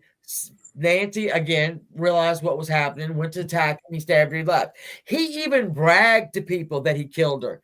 He told people that he killed her, Mr. Rocket Threadglare. And to prove it, he had dollar bills with blood on them.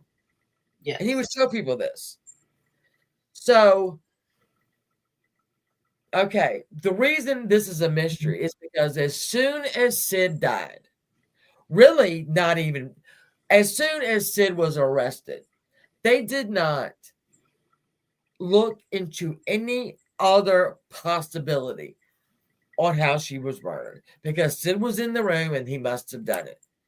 They didn't, even when Sid died, they didn't go back and look at these people. So they just dropped it. No, there is nobody on earth that is blamed for Nancy Spungen's death. Nobody.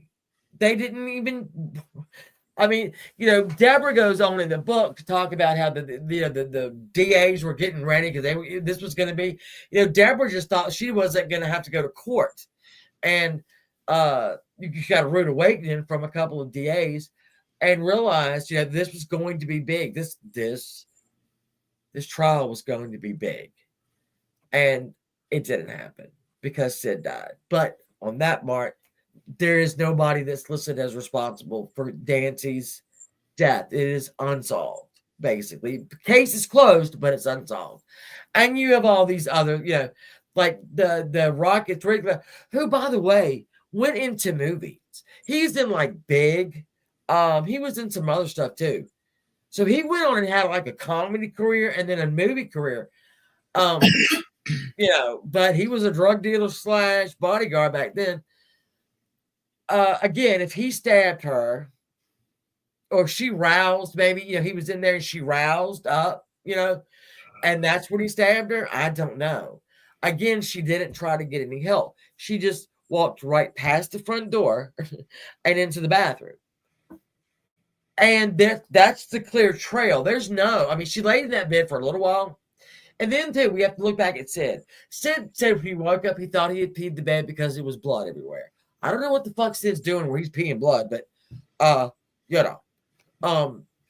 that doesn't make any sense either. The fact that he went to a methadone clinic, and that's not what he said he did at all. In fact, when we got the first set of like secret grand jury testimony, nobody mentioned him going to the methadone clinic at 5:00. He told the cops he did that in the report. They have it. I left. She was breathing. He tried to clean her up, he said, to get the blood off of her. It wasn't going to work. And he just decided to go at 5:00 to go to the methadone clinic. But she wasn't stabbed, supposedly, between 6 and 8. So, and then the Vera heard something in 5:30, the bone-in of a woman. Also, Michael Bodden. If there's any high-profile trials in the last 700 years, Michael Bodden has been there. He is the pathologist who could, him and what was that other guy? Oh, shit. Anyway, Michael Bodden was the pathologist at the ME office. I did not realize this, but a body that is not on drugs, okay, hard drugs, degrades much differently than a body that has got a lot of heroin and drugs in it. I did not know that. I guess it makes sense. And he as well gave that time frame, either 6 to 7 and died from 8 to 10. But we know that Sid by then had come back and tried to clean her up, and we don't know who the outside person is that called and said that she was up there in trouble. Sid was up at 5 o'clock because he was getting his ass beat by the bellboy up there on the second floor. So a lot of this shit does not make sense. Okay, it doesn't make sense, and because this was such a drug-fueled incident, Nancy's death, we're not ever gonna know, because either they're dead, because Rocket Regular, he dead. Leon Neon with that bad wig, he's there, but he acts like he don't know nothing. So we're never going to really know. Nobody's alive. Now, this is what I want to tell you. And I know this is so late, and I'm so sorry. But so Sid's mother went back to London, okay? And she told what really happened in that bedroom. Sid wanted her to shoot him up. She lit it up, all that good stuff, tied him off, and she gave him all of the heroin, all of it, because she knew that he could not and would not live in jail. So she basically murdered her son. She called it a mercy killing. She did a mercy killing on her son. So we now know that he did not OD. He did not commit suicide. She killed him because she didn't want him to have to go back to prison. She committed suicide in the 90s sometime herself. So this is a really sad story about, what do you think, Janie? Yeah, it's about drugs and all that, and it's about, but to the core, I don't really care what decade you choose. This could be a story for any decade, throughout the world. I don't even know what a cautionary, don't have your babies have, well, ladies, if you're gonna have a baby, make sure that there's, nothing wrapped around her neck, or that she has jaundice, which that made no sense. We can't do that. Snuggle your babies, or take your. I don't know that this could. It was not good. They did everything they could for her. Yeah, everywhere they turned, they were done a disservice. Yeah, and whether that was because of the times or technology available or whatever, like I said, I would hope that if this were to replay itself today, a baby born in the same way she was premature, she had the cord around her neck, lack of oxygen, jaundice, separated from any kind of love for her first 8 days, caused great deals of pain, never checked neurologically. Yeah. I would like to think that if that happened, that we have come further now. Yeah, I don't think that would happen now. I don't think it would at all. My son had the cord around his neck 3 times. Oh my goodness. And it was so tight that he couldn't the doctor couldn't unwrap it quick enough, so he just cut it. Now he's fine. Don't get me wrong. He's good. But when I read that, that was around his neck, her neck, and I thought, oh, that's something that happens. That's not unusual. No, it's not. And then again, is unusual, really. I was born with jaundice. But here's what's so crazy is that hers was so bad that but there was no reason for it. There was no RH negative, RH positive going on. There was no reason for her to be that jaundice. Right. And again, there's kids her age don't have schizophrenia, but she at 4 and 5 and 6, they were saying, hey, she got it. She got it bad. They didn't tell the parents that until she was 15. But there were so many odd things that happened with her that aren't the norm. So it's like, it's something if one thing happens, it's not the norm. Right. And then you've got the other things that don't make any sense. So I think I even wrote down somewhere, is somebody born evil? It was almost like it was a perfect storm of everything. I mean, because it wasn't, like you said, just one thing. No. It was everything. And it all led to something else. And for these two people to come together and end in the way that they did, Yeah. it almost feels inevitable, and I think that's why it's so easy for people to try and romanticize it. But there was absolutely nothing romantic about this. No, and they bring up like punk, the punk scenes, Romeo and Juliet. Well, again, that story don't turn out too well. Neither does Bonnie and Clyde. Okay, so Right. it is, like you said, it's the perfect storm from her life and his. Mm-hmm. And when they just got him, there was no way it was not gonna end well. There was neither one of them was gonna come out of that alive. Yeah. And I'm glad that you added that about his mother, because as sick as it is, I think both mothers really felt a lot of pain because of their children. Yeah. Now, Sid's mom, not so much when he was a child. She definitely, was not there for him. But I think, as we get older, we realize some of the things we've done wrong. And I think it would have been almost impossible for a mother who loves their child and knows that when they were in this prison system, what had happened to Sid, to say, you know what, I won't help you. I mean, we all hope we would say we won't help you, right? Yeah. But she had this sickness anyway. She, I don't know that this was her decision. Mm-hmm. But all he talked about was wanting to get back to Nancy, that he hadn't fulfilled his promise. And so, again, we're not going to ever know what happened in that room because, one, the two people are dead. Ricky Rockets is dead. So, not Ricky Rocket Triglair, sorry. We're just, this pisses me off because we're never going to know.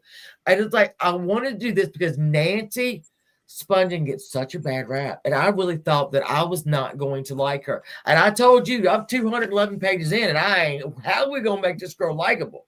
I told you, if I had been her parents, I'd have dropped her off at the firehouse. Yes, David Disorder. He got a couple of new girlfriends when he was out. And then this one that he was with the night that he died was interest. So, yeah.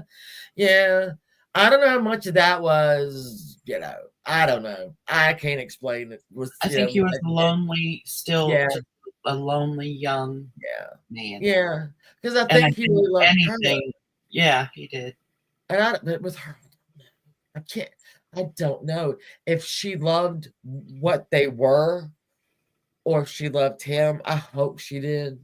For his sake, I hope she did. Yeah. For her sake, I hope she did. I hope she could feel love for somebody because she sure as hell couldn't feel it for herself or people that she really loved.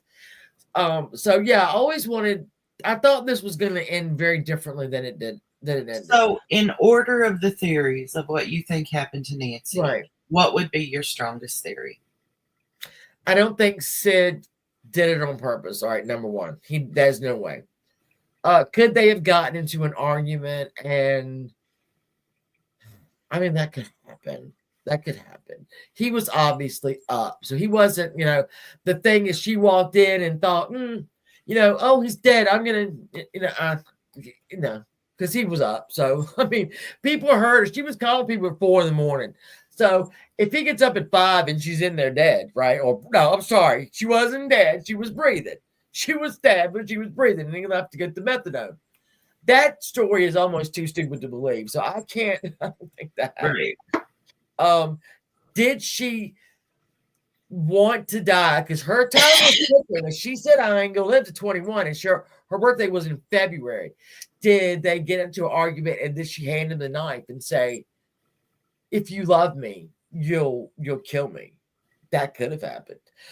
Simply because she didn't try to get any help. She was stabbed in the bed. She got out of the bed. There was a clear path only to the bathroom.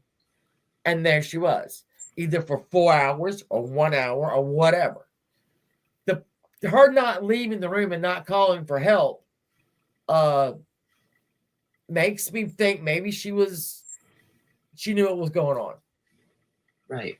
I think one thing I noticed is that they said about, the medical examiner said that her stab wound wasn't necessarily that deep. Right. but that it was in an essential area and she was a small girl. Yeah. Yeah. And so I'm thinking, maybe she didn't even realize how bad it was. Maybe she went to the bathroom to get a towel to, put some pressure on it and bled out, Because I think in her blood, she had a lot of shit in her blood. I mean, it was about everything you could find. There was Valium, there was Dilaudid, there was, methadone. There was a lot of stuff in her blood. So she, at some point, they found some drugs. But that money thing, where'd that money go? They never left that hotel. She said she had $800 set aside for drugs, but where's the rest of it? Now, Neon Leon, in one of his interviews, did say that he saw Rocket's Red Glare, Michael Mora, with a wad of cash. Yeah. He didn't know exactly how much it was, but it had a purple hair tie around it. And that's what she did. Exactly. Right. Yeah. And not to mention, he said he told friends he did it, and he showed them money. Right. So I would say my strongest theory is the Rocket's Red Glare thing. Yeah. I would say that would be at my top. And that he didn't, because there were no hesitation wounds or anything. Like, if you're going to do that to yourself or to someone you care about, like if she said, suicide pact, let's do this, there would have been some hesitation wounds, like where you try it to see if it's going to hurt. And there was just one mediocre looking stab. So he probably was taking off some money. She caught him and woke up or looked up or whatever. And he might have swung her on the bed and stabbed her. There was so many different ways she could have gotten that bed. We do know that she was in that bed. There was no blood anywhere. So he could have slammed her in there. Sid wouldn't have known. But then Sid was up. So, I mean, everybody's story doesn't make sense. It doesn't make sense. But for it to be, since it was sort of shallow, and we know Sid was out of it on Tuinol, she could have got up out of the bed. It didn't look that bad. It wasn't bleeding that bad yet. Yeah. But when she got up and moved and went to the bathroom, she could have started bleeding out. Yeah, it could, so many things that could happen. But what I do not think Sid Vicious stabbed her. I don't think he did either. I think he loved her way too much. And she was all he had. Yeah. He had Johnny Rock, but when Nancy died, that fucking Malcolm said, "Oh no, Sid, you need to come back over here because we're the Sex Pistols are gonna get back together. We're gonna make a Christmas album." He was trying to make more money off this poor kid. All right, 21 when he died. She was 20. He was 21. They were infants in my book. Okay, and this asshole, instead of he wanted to make money off of Sid Vicious, so he was going to have them all. They were going to reunite for a Christmas album, and all the money was going to go to Sid's defense.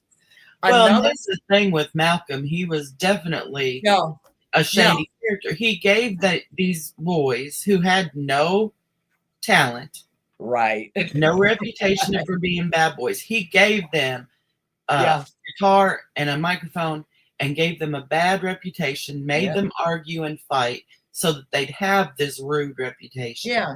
He manipulated. And knowing that now he was on trial for murder, he saw the opportunity to make more money. And in that Sid's last 24 hours, he is heavily interviewed, okay? And at one point, he admits, I didn't know what I was doing. Like being a manager, I didn't know what I was doing. I didn't know what I was doing. And he was in court. If he wasn't here when Sid died because he had to go over to court or stuff, I don't know. And every time I look at him, and I look at the guy who bought the heroin, and he was Sid's friend. And I understand that Sid was going to do what Sid was going to do. Okay. But I don't know if I could have done that. Gone out and gotten. I mean, he didn't mean to get it pure. I'm sure he didn't mean to do that, but to know that it was that pure once Sid starts to OD the first time, and then they tie him up a second time, and then that guy leaves at 3 a.m. and says, "I'm gone. Don't give him any more, but here it is." Don't give him any more, but here it is. Yeah. And he said, don't give him any more till morning because till when morning. he wakes up, he'll start getting sick. Yeah. You know, Yeah. dope sickness. And so I guess he thought because his mother loved him, he could trust her not to let, him have it all. And I don't know, that's 79, and she died, I want to say in 94, she committed suicide. How do you live with you? Well, you know what, though? I'm thinking about my son, and if I knew that my son was probably going to get, even if I don't believe he did it, and he was, attacked many ways in prison, and that if he went back to prison for the murder of this girl, that he would be a target and whatnot. I don't think I could have. I don't know if I could. I don't know if I could. Well, I'm trying to think of it as into of my son, but we're not on drugs, so I can't even do that. Was it a mercy kill? It was a mercy kill for her.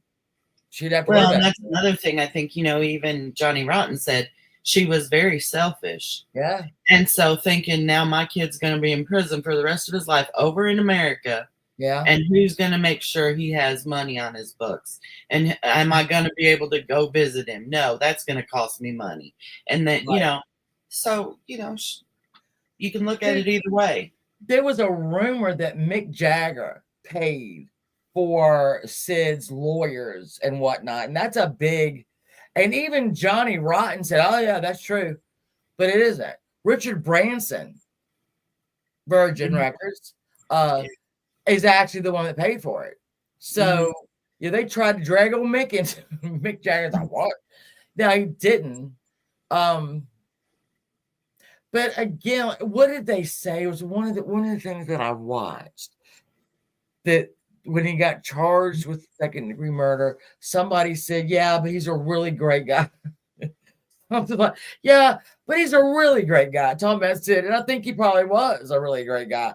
I think he was childlike. There is that interview. There's an interview he did right after she dies, and somebody, for some reason, he said, I just want to have fun.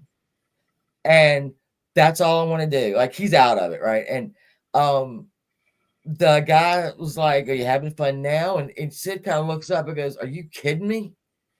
And he said, well, where do you want to be right now? And Sid says, under the ground. Yeah. And that's powerful. I don't think that's my life is ruined. This is the woman I love is dead. I want to be beside her. Well, and that's another shitty thing that Malcolm guy kind of set them up for, is that by all accounts, Sid was a very sweet young man. Yeah. And he wasn't violent and all this.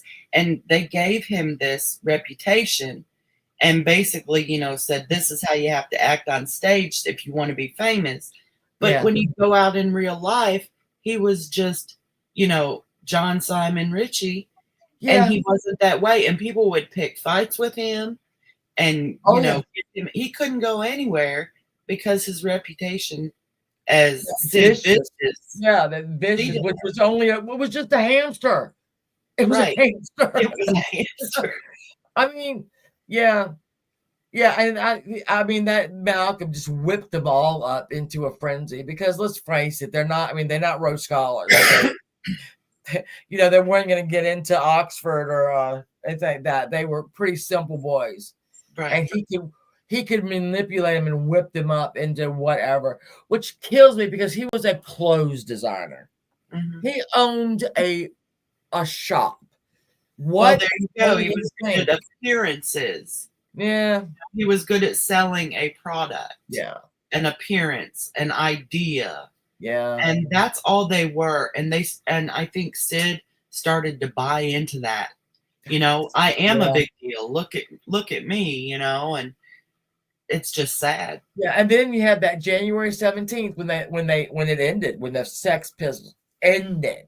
All right. And again, Sid could sing. I mean, if you could go look at some of, that My Way, that's a train wreck, but it sold money. It sold records though. I think that's where they got some of their money either they got royalties from his My Way or something. I don't know, but they weren't. That money was not going to be spent on health food, and we're going to spend this money on vitamins and just really clean eating. No, we're going to go straight for the fucking heroin. Okay, and just let's not even act like we're going to go buy Christmas presents with this or something like that. But yeah, I don't know. It's a sad story, and I think people romanticize this, and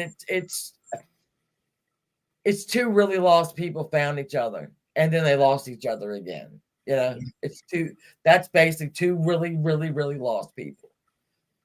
Well, if there is any sort of a happy ending to this, in quotes, happy ending, it's that, like Deborah Spungen says, that her daughter isn't going through this anymore, right? Yeah. And that's not much of a happy ending, but you gotta find silver linings. Yeah, you do. You have to find them.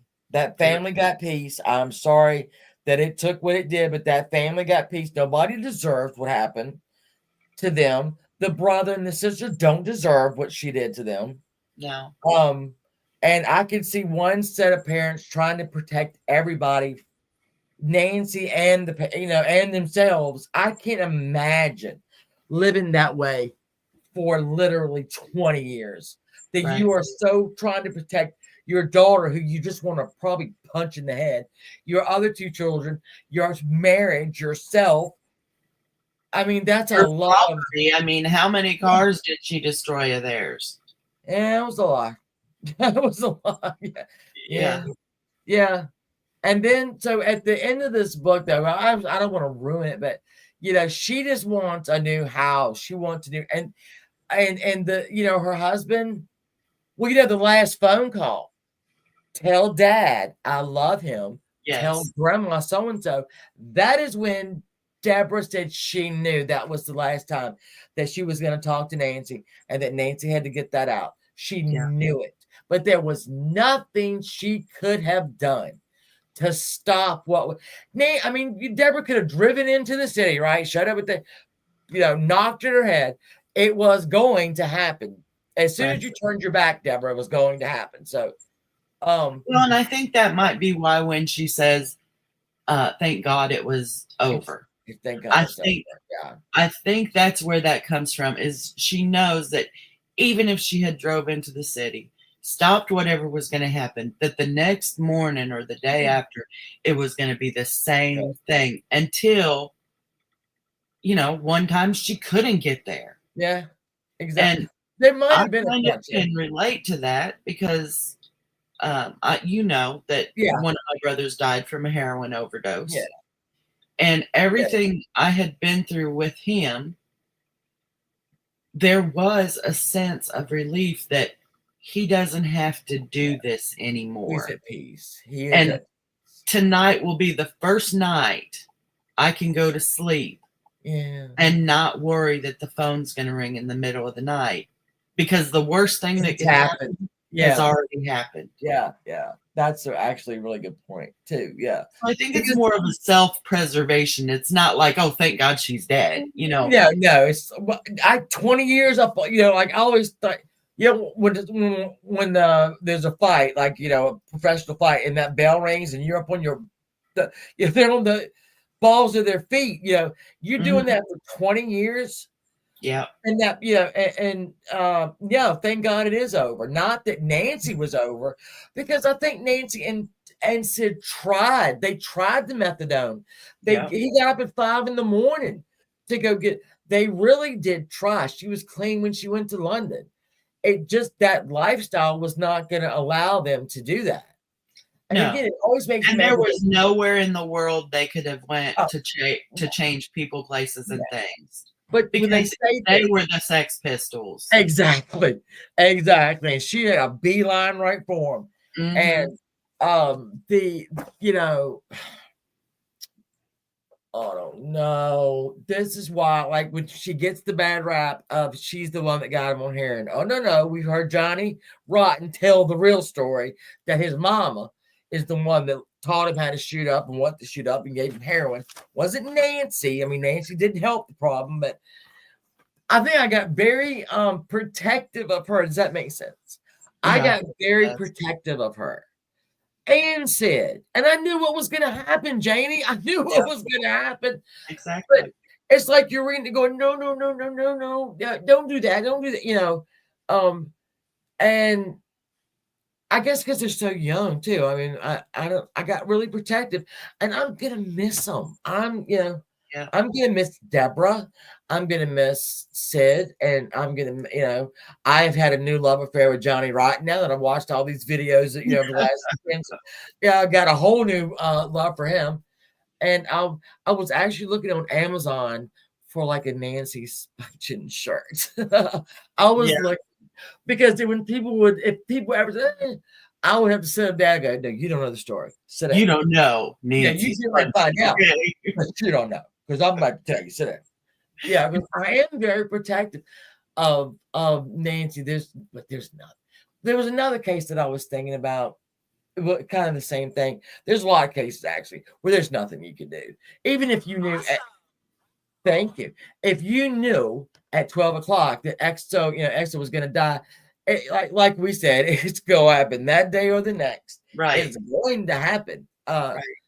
And there's nothing anybody can do. There is just nothing. And it is that I had a friend who, he was on drugs a lot, like mid-teens. Then in his like early 20s, mid-20s, he was on a roll, and then he got really sick, and he ended up, he was shooting, I don't know what he didn't shoot. He got diabetes, of all things. Somebody that shoots up got diabetes. I don't know why I thought that was weird. And he lost all this weight, and he was so unhappy and so weak. And when he died, I got this, he'd never found any peace on earth. Yeah. Yeah. And now it's all he's got. And it kind of makes you feel better. Yeah. And I think that's what you hold on to with a story like Nancy and Sid, is that it's terrible the way they lived, but, in their passing, they finally, hopefully, found peace. Wolfbrother, I could make a shirt with the happy picture on there. I could do that. I'm hip. I'm 57 and I'm hip. So, I have to get the Nancy stuff. I do. I'm in love with her. I know she was a pain in the ass. And if had she been my friend, we'd have been in fist fights daily. But I would still have loved her very much. And are you still going to send your book out to whoever emails? Yeah, whoever. Yeah. Where to do with it? Here. If you want to read this book, you just let me know. The first person that lets me know, I will send it to you. And I'm telling you, it is a good read. It is, you don't want to put it down. There's no, you did. All right, well, State of the Swords probably going to get it then. The State of the Swords, and I emailed. I didn't want to put it down, but it's a book that I did have to put down sometimes because it would get so intense. Yes, you're right. There were times I had to put it away and walk outside. Yeah. Go breathe some fresh air, get some sunlight, remind myself that I am okay. Because you can feel Nancy's pain, you can feel the family's pain, you can feel Sid's pain. This is a tale. It's not a happy story. This is so this is a good book. Again, you don't really need to know a lot about. This is a mother, like it says in the this is a mother's story about her daughter's murder. That's what this is. They just happen to be famous. And the name of it, Terry, is "And I Don't Want to Live This Life" by Deborah Spungen. Kenya. And it's a pretty good book. Now, like, I ain't gonna lie. This is like my husband. Every time I get a new book, he does this right. He goes, "Ooh, that's the little print." That's what I said as soon as I opened it. Yeah. I'm like, do they make this in old people print? Oh my God. And now, State of Disorder, you will find a lot of well, not a lot, but there's some highlights going on. Yes, So mine you know, too. just you know, see if you think it's important too, and if not, you know, just like Shannon, stop coloring books. Well, okay, it's a fucking 1:45. We started this at 9:00. I know, but there was so much to cover. I know we could have broken it up into two, I guess, or three or four, but yeah, I just wanted. I thought, oh my God, well, y'all got a whole damn show. How about that? Now, all right. So let me just give you some more ideas that I've got coming up. Okay. Our friend Judo passed away, and Judo had given me the subject of a little girl named Trudy Appleby that went missing near where he lived. And I did the research. I did half-ass research, and I was gonna get back to it and do it, but I never did. So for Judo, I'm going to cover her. What I'm also gonna do, and I don't know if y'all have ever heard of a man named Edgar Casey. And I'll put it in here. Edgar I know Casey. that name, but yes. I don't know whether to put this in paranormal or conspiracy. I don't know, because he was a clairvoyant, and he was a very precise one. And I'm gonna put his name here, and y'all can just take a look. Well, it would be good if I was actually typing something. So let's try that one more time. Is a very interesting story. He is, and he had a lot of predictions and stuff like that. So I might look at that. I think that's just interesting. You know, we can't cover murder every time. Let me, Right. let me hit that. So that'll be something interesting, because he had a lot, like the Middle East. I think he died in 45, 46, something like that. But he's an interesting guy, and he's got actually his whole little, I don't know, his catalog of work is actually in Myrtle Beach, not Myrtle Beach, Virginia Beach, Virginia. I might have to slip on over there, but there are volumes and volumes and volumes. He would, all right, so when he was a kid, he grew up in Kentucky. I don't know what it is with Kentucky. And he was a very bad student. And he had like a vocabulary test coming up. And his dad said, you are going to sit here and study all night, and you're going to make an A and blah, blah. So Edgar went to sleep on his book. Okay. And when he woke up the next morning, he knew everything in that book. Oh, yes. Never went to medical school, but he would go, all of his trances where he would like go to sleep. He was never awake. And they would bring in their people, their sick family members. And he would go, oh, okay. And then he would like go into his whatever, and his wife would transcribe it, and he would predict perfectly what was wrong with them. And in one case, there was a little girl, and you needed that like essence of smoke. I don't even know what that is. And so he said what the little girl was sick from, and that they needed essence of smoke. And apparently they called the pharmacist. She said, I don't have any of that. And Edgar said, top shelf, over on the right and back. And he went, and it was a blue bottle of essence of smoke. So interesting stories. He had no medical training whatsoever, but he diagnosed these people in these trances. So I think that's why I know his name. I think I have looked at him, and I will bring him up in my search and read more. And whenever you decide to do that, if you want, I'll join you. Yeah, because he's like, good. Because next week we have the aliens, right? Aliens and technology and whatnot. And then let me see. Well, I'll be here for that one in the chat, but I don't know much about aliens and stuff. It's interesting, but I just we can pretend. We can pretend I do. About as much as I know about aliens is nanu nanu. Me and Janie, y'all don't know, but they're physics and shit, and we're smart. No.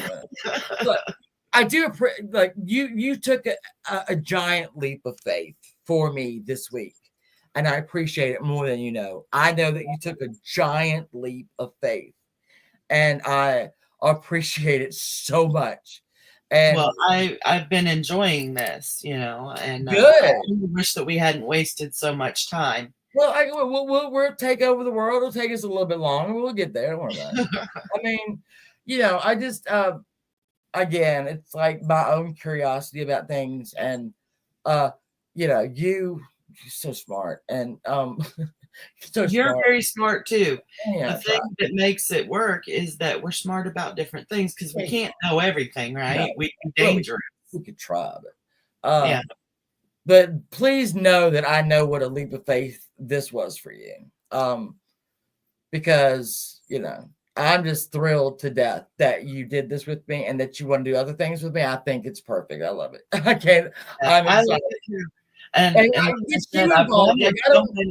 I've wanted so many times to be in here and be like, yeah, I love this stuff, but I'm just like, oh, I don't Well, like her. Yeah, now we can do it. Now we can do But it. I do like you, so It was fun, and you your insights are really great, and that's why I don't. We didn't talk much because I wanted that spontaneous, like your view, my view. yeah. Because if we'd have went on like we were, we could have done all this in text, and no one else would have got to have any fun with us. Exactly. And if people want to read the book, so that State of Disorder, I get it to mail you. Catch Rules, gonna get it, and I did a book club. I did a book club.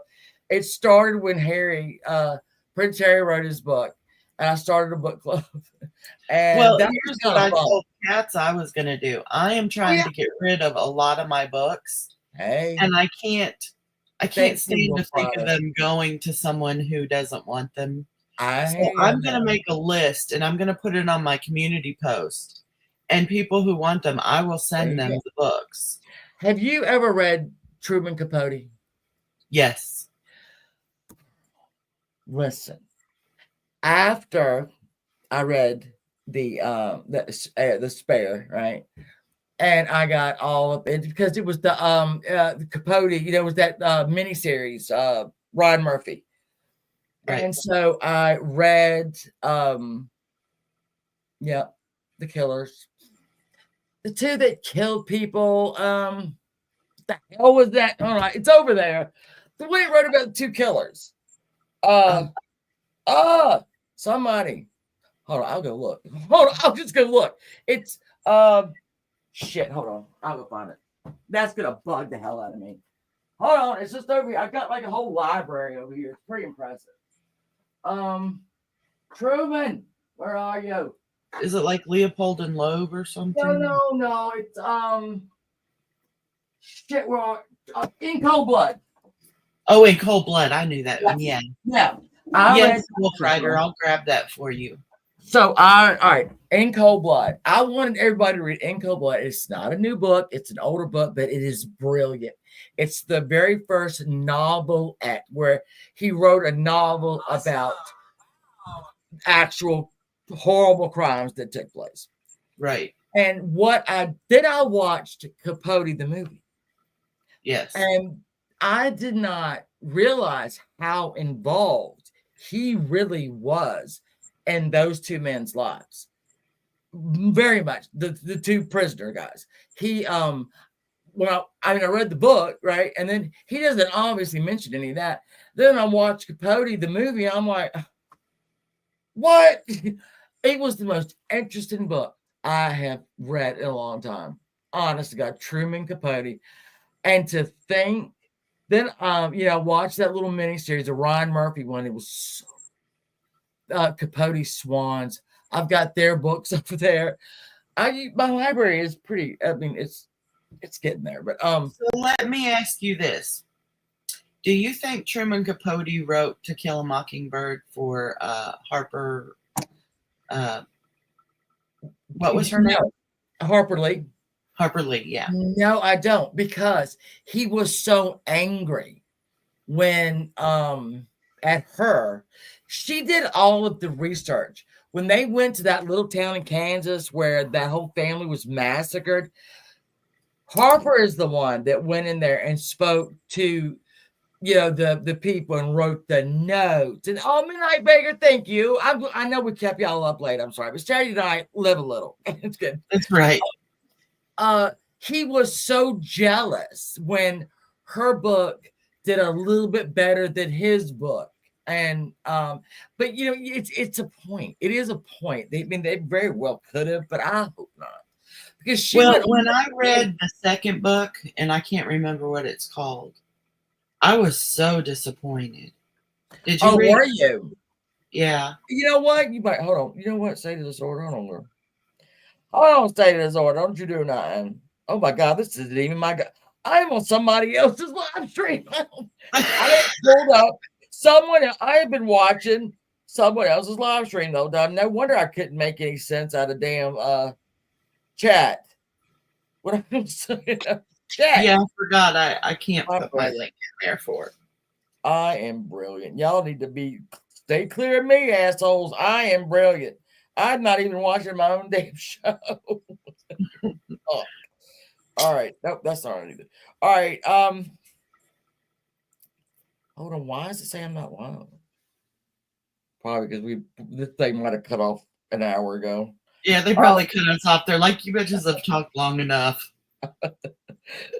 Yeah, you do that. Shut it down, Shannon. Nobody gives a shit. All right, hold on. Taylor Sword, I'm gonna make you a mod. And I'll do that, and then I'll go to the my thing and my email, and I'm gonna get you the book. And you know, we might, if Janie wants to try this, we could do a book club, but like classics. I don't know what to think about it. Now, I love my classics. I do too, really. Yeah. I read them over and over. Yeah. I'll read a book that's like a new book, and it'll disappoint me. So I go back and I read my classics for a little while. Catcher in the Rye is my favorite book ever. It's oh, really? It really, yeah. And I think it's because of the time, my age when I was reading it. And, you know, and I think I've read it twice. And now I think I might have to go get it ready to get it because it's like visiting an old friend. I think my two favorites would have to be between To Kill a Mockingbird and Fahrenheit 451. I haven't read that. I don't even like science fiction. And Fahrenheit 451, I love Ray Bradbury. Something This Way Comes. Oh my gosh, so good. We need to. Oh God, no! You did not go on to win in 3 days. My God, were you on meth? Good God, are you on meth? Because I think, what did I look? You know, they have it on YouTube. They have like, so, you know, reading it, and it's like 11 hours or so. You can't even watch the movie in 3 days. Oh God, I would have been in the hospital. Take me to the hospital. I've read myself to death. All right. I love you guys. I really do, Janie. Again, I appreciate you so much. And this is just the beginning. Okay, keep in touch with me and let me know what's coming up, and I'll jump in if I feel like I might be interested in it or know something about it. Just be interested in everything, and then we won't have the problem. You just well, like I said, I'm interested in aliens, but I really don't know much about aliens. I gotta go figure that out. I've got my outline though. I just have to go finish it, and then I've got read 10 chapters, sniff some coke, read again. I mean, I need to go. I'm with Nancy. I'm gonna go get some blow and just read some books. You know, I'm gonna go vacuum my yard. I'm gonna go get some phenobarbital to help me sleep. All right. Do we not have a moderator here? Let me get Janie's thing. Yes, 100%. It's under Janie Bobaney. If you filter by channels in the search, it should come up. I think I'm the only Janie Bobaney. Oh, wait a minute. I can do this with my fucking phone. Why am I not doing it on my phone? Hell, if I had the phone the right way. I also am a huge Jane Austen fan. Do you know, I'm too lazy to read Jane Austen, but I have BritBox. So every period piece that even has the word Jane in it or Austen or any character, I'm there. I'm there. Do you have Hulu? Yes. Have you watched The Great? No. Oh my God, Shannon, if you want to laugh and be historically somewhat educated as well, if you like period pieces, The Great is amazing. I love it. Do you watch Only Murders in the Building? I have not gotten through the whole thing. God, I love that. It's coming back season 5. I'm so excited. I mean, Meryl Streep is in this thing. I love her. I do too. And now my daughter, who we love it together, you know, she's in the college now. She's majoring in film, minoring in theater, and had not really. I mean, I'm an old movie buff. She's watched old movies, but when we started watching Only Murders in the Building, and Meryl Streep came up, and she went and did all this, read about her. Said, Mom, Meryl Streep is very famous. I said, duh. Yeah, I know. A lot of Oscars and all that stuff. And she's doing this show. And I said, yeah. So we fell in love with her all over again, me and Catherine. Isn't it great when you meet someone younger, or you have younger children or family members, and you get to introduce them to those things? I know I know everybody's tired, but there's my favorite movie. One of my favorite movies is The Thin Man. All right, William Powell, Myrna Loy. 1 and 2. You have The Thin Man, and then you have After the Thin Man. So, and there's a part and this is why they're my favorite movies. They're done in the 30s, and it's Christmas Eve, and Nick and Nora, he's a detective and she's rich, and they're having a cocktail party on New Year's Eve or Christmas Eve, and somebody says, because it's people he used to work with, they say, yeah, it reminds me of the good old days. And William Powell says, don't kid yourself. These are the good old days. And that struck me because that really hit me hard. Because really in life, you're living the good old days always. Right. And then the second one, all right, so this is New Year's Eve, and they're in a Chinese restaurant, and this woman, the lights go out, and it's New Year's Eve, and this woman with his big red lips kisses Nick on the mouth, right? And then he goes and he finds his wife, and she's like, oh my God, Nikki, you're bleeding to death. And she's getting, all the lipstick off of his face, not worried about it. And then they have a conversation, and she said, do you have any complaints that she can work on? And he said, yep, you're too nice, you don't nag, and you look far too pretty in the morning. And I thought, that's kind of like when you're married or you're with your biggest fan. When you're with your biggest fan, and everything my husband does, I think is wonderful. Everything that I do, he thinks is just perfect. We're wrong, but but but it's for you. Yeah, it's I guess because my dad left. Well, I don't even know. And then my mother was briefly married to some asshole. So I really did not understand what a husband and wife did. I knew I wanted to be a wife. I just wasn't quite sure what they did. So I think when I was watching that movie, I thought, okay, well, yeah, I get it. Don't be jealous. Don't run her, just have fun. And that, don't kid yourself. These are the good old days. Right. This is true because you're living them all the time. Right. And you know what? That's very good insight into things like that. And I think that the true measure of a happy marriage is if your spouse is your best friend. Catherine, get out of here.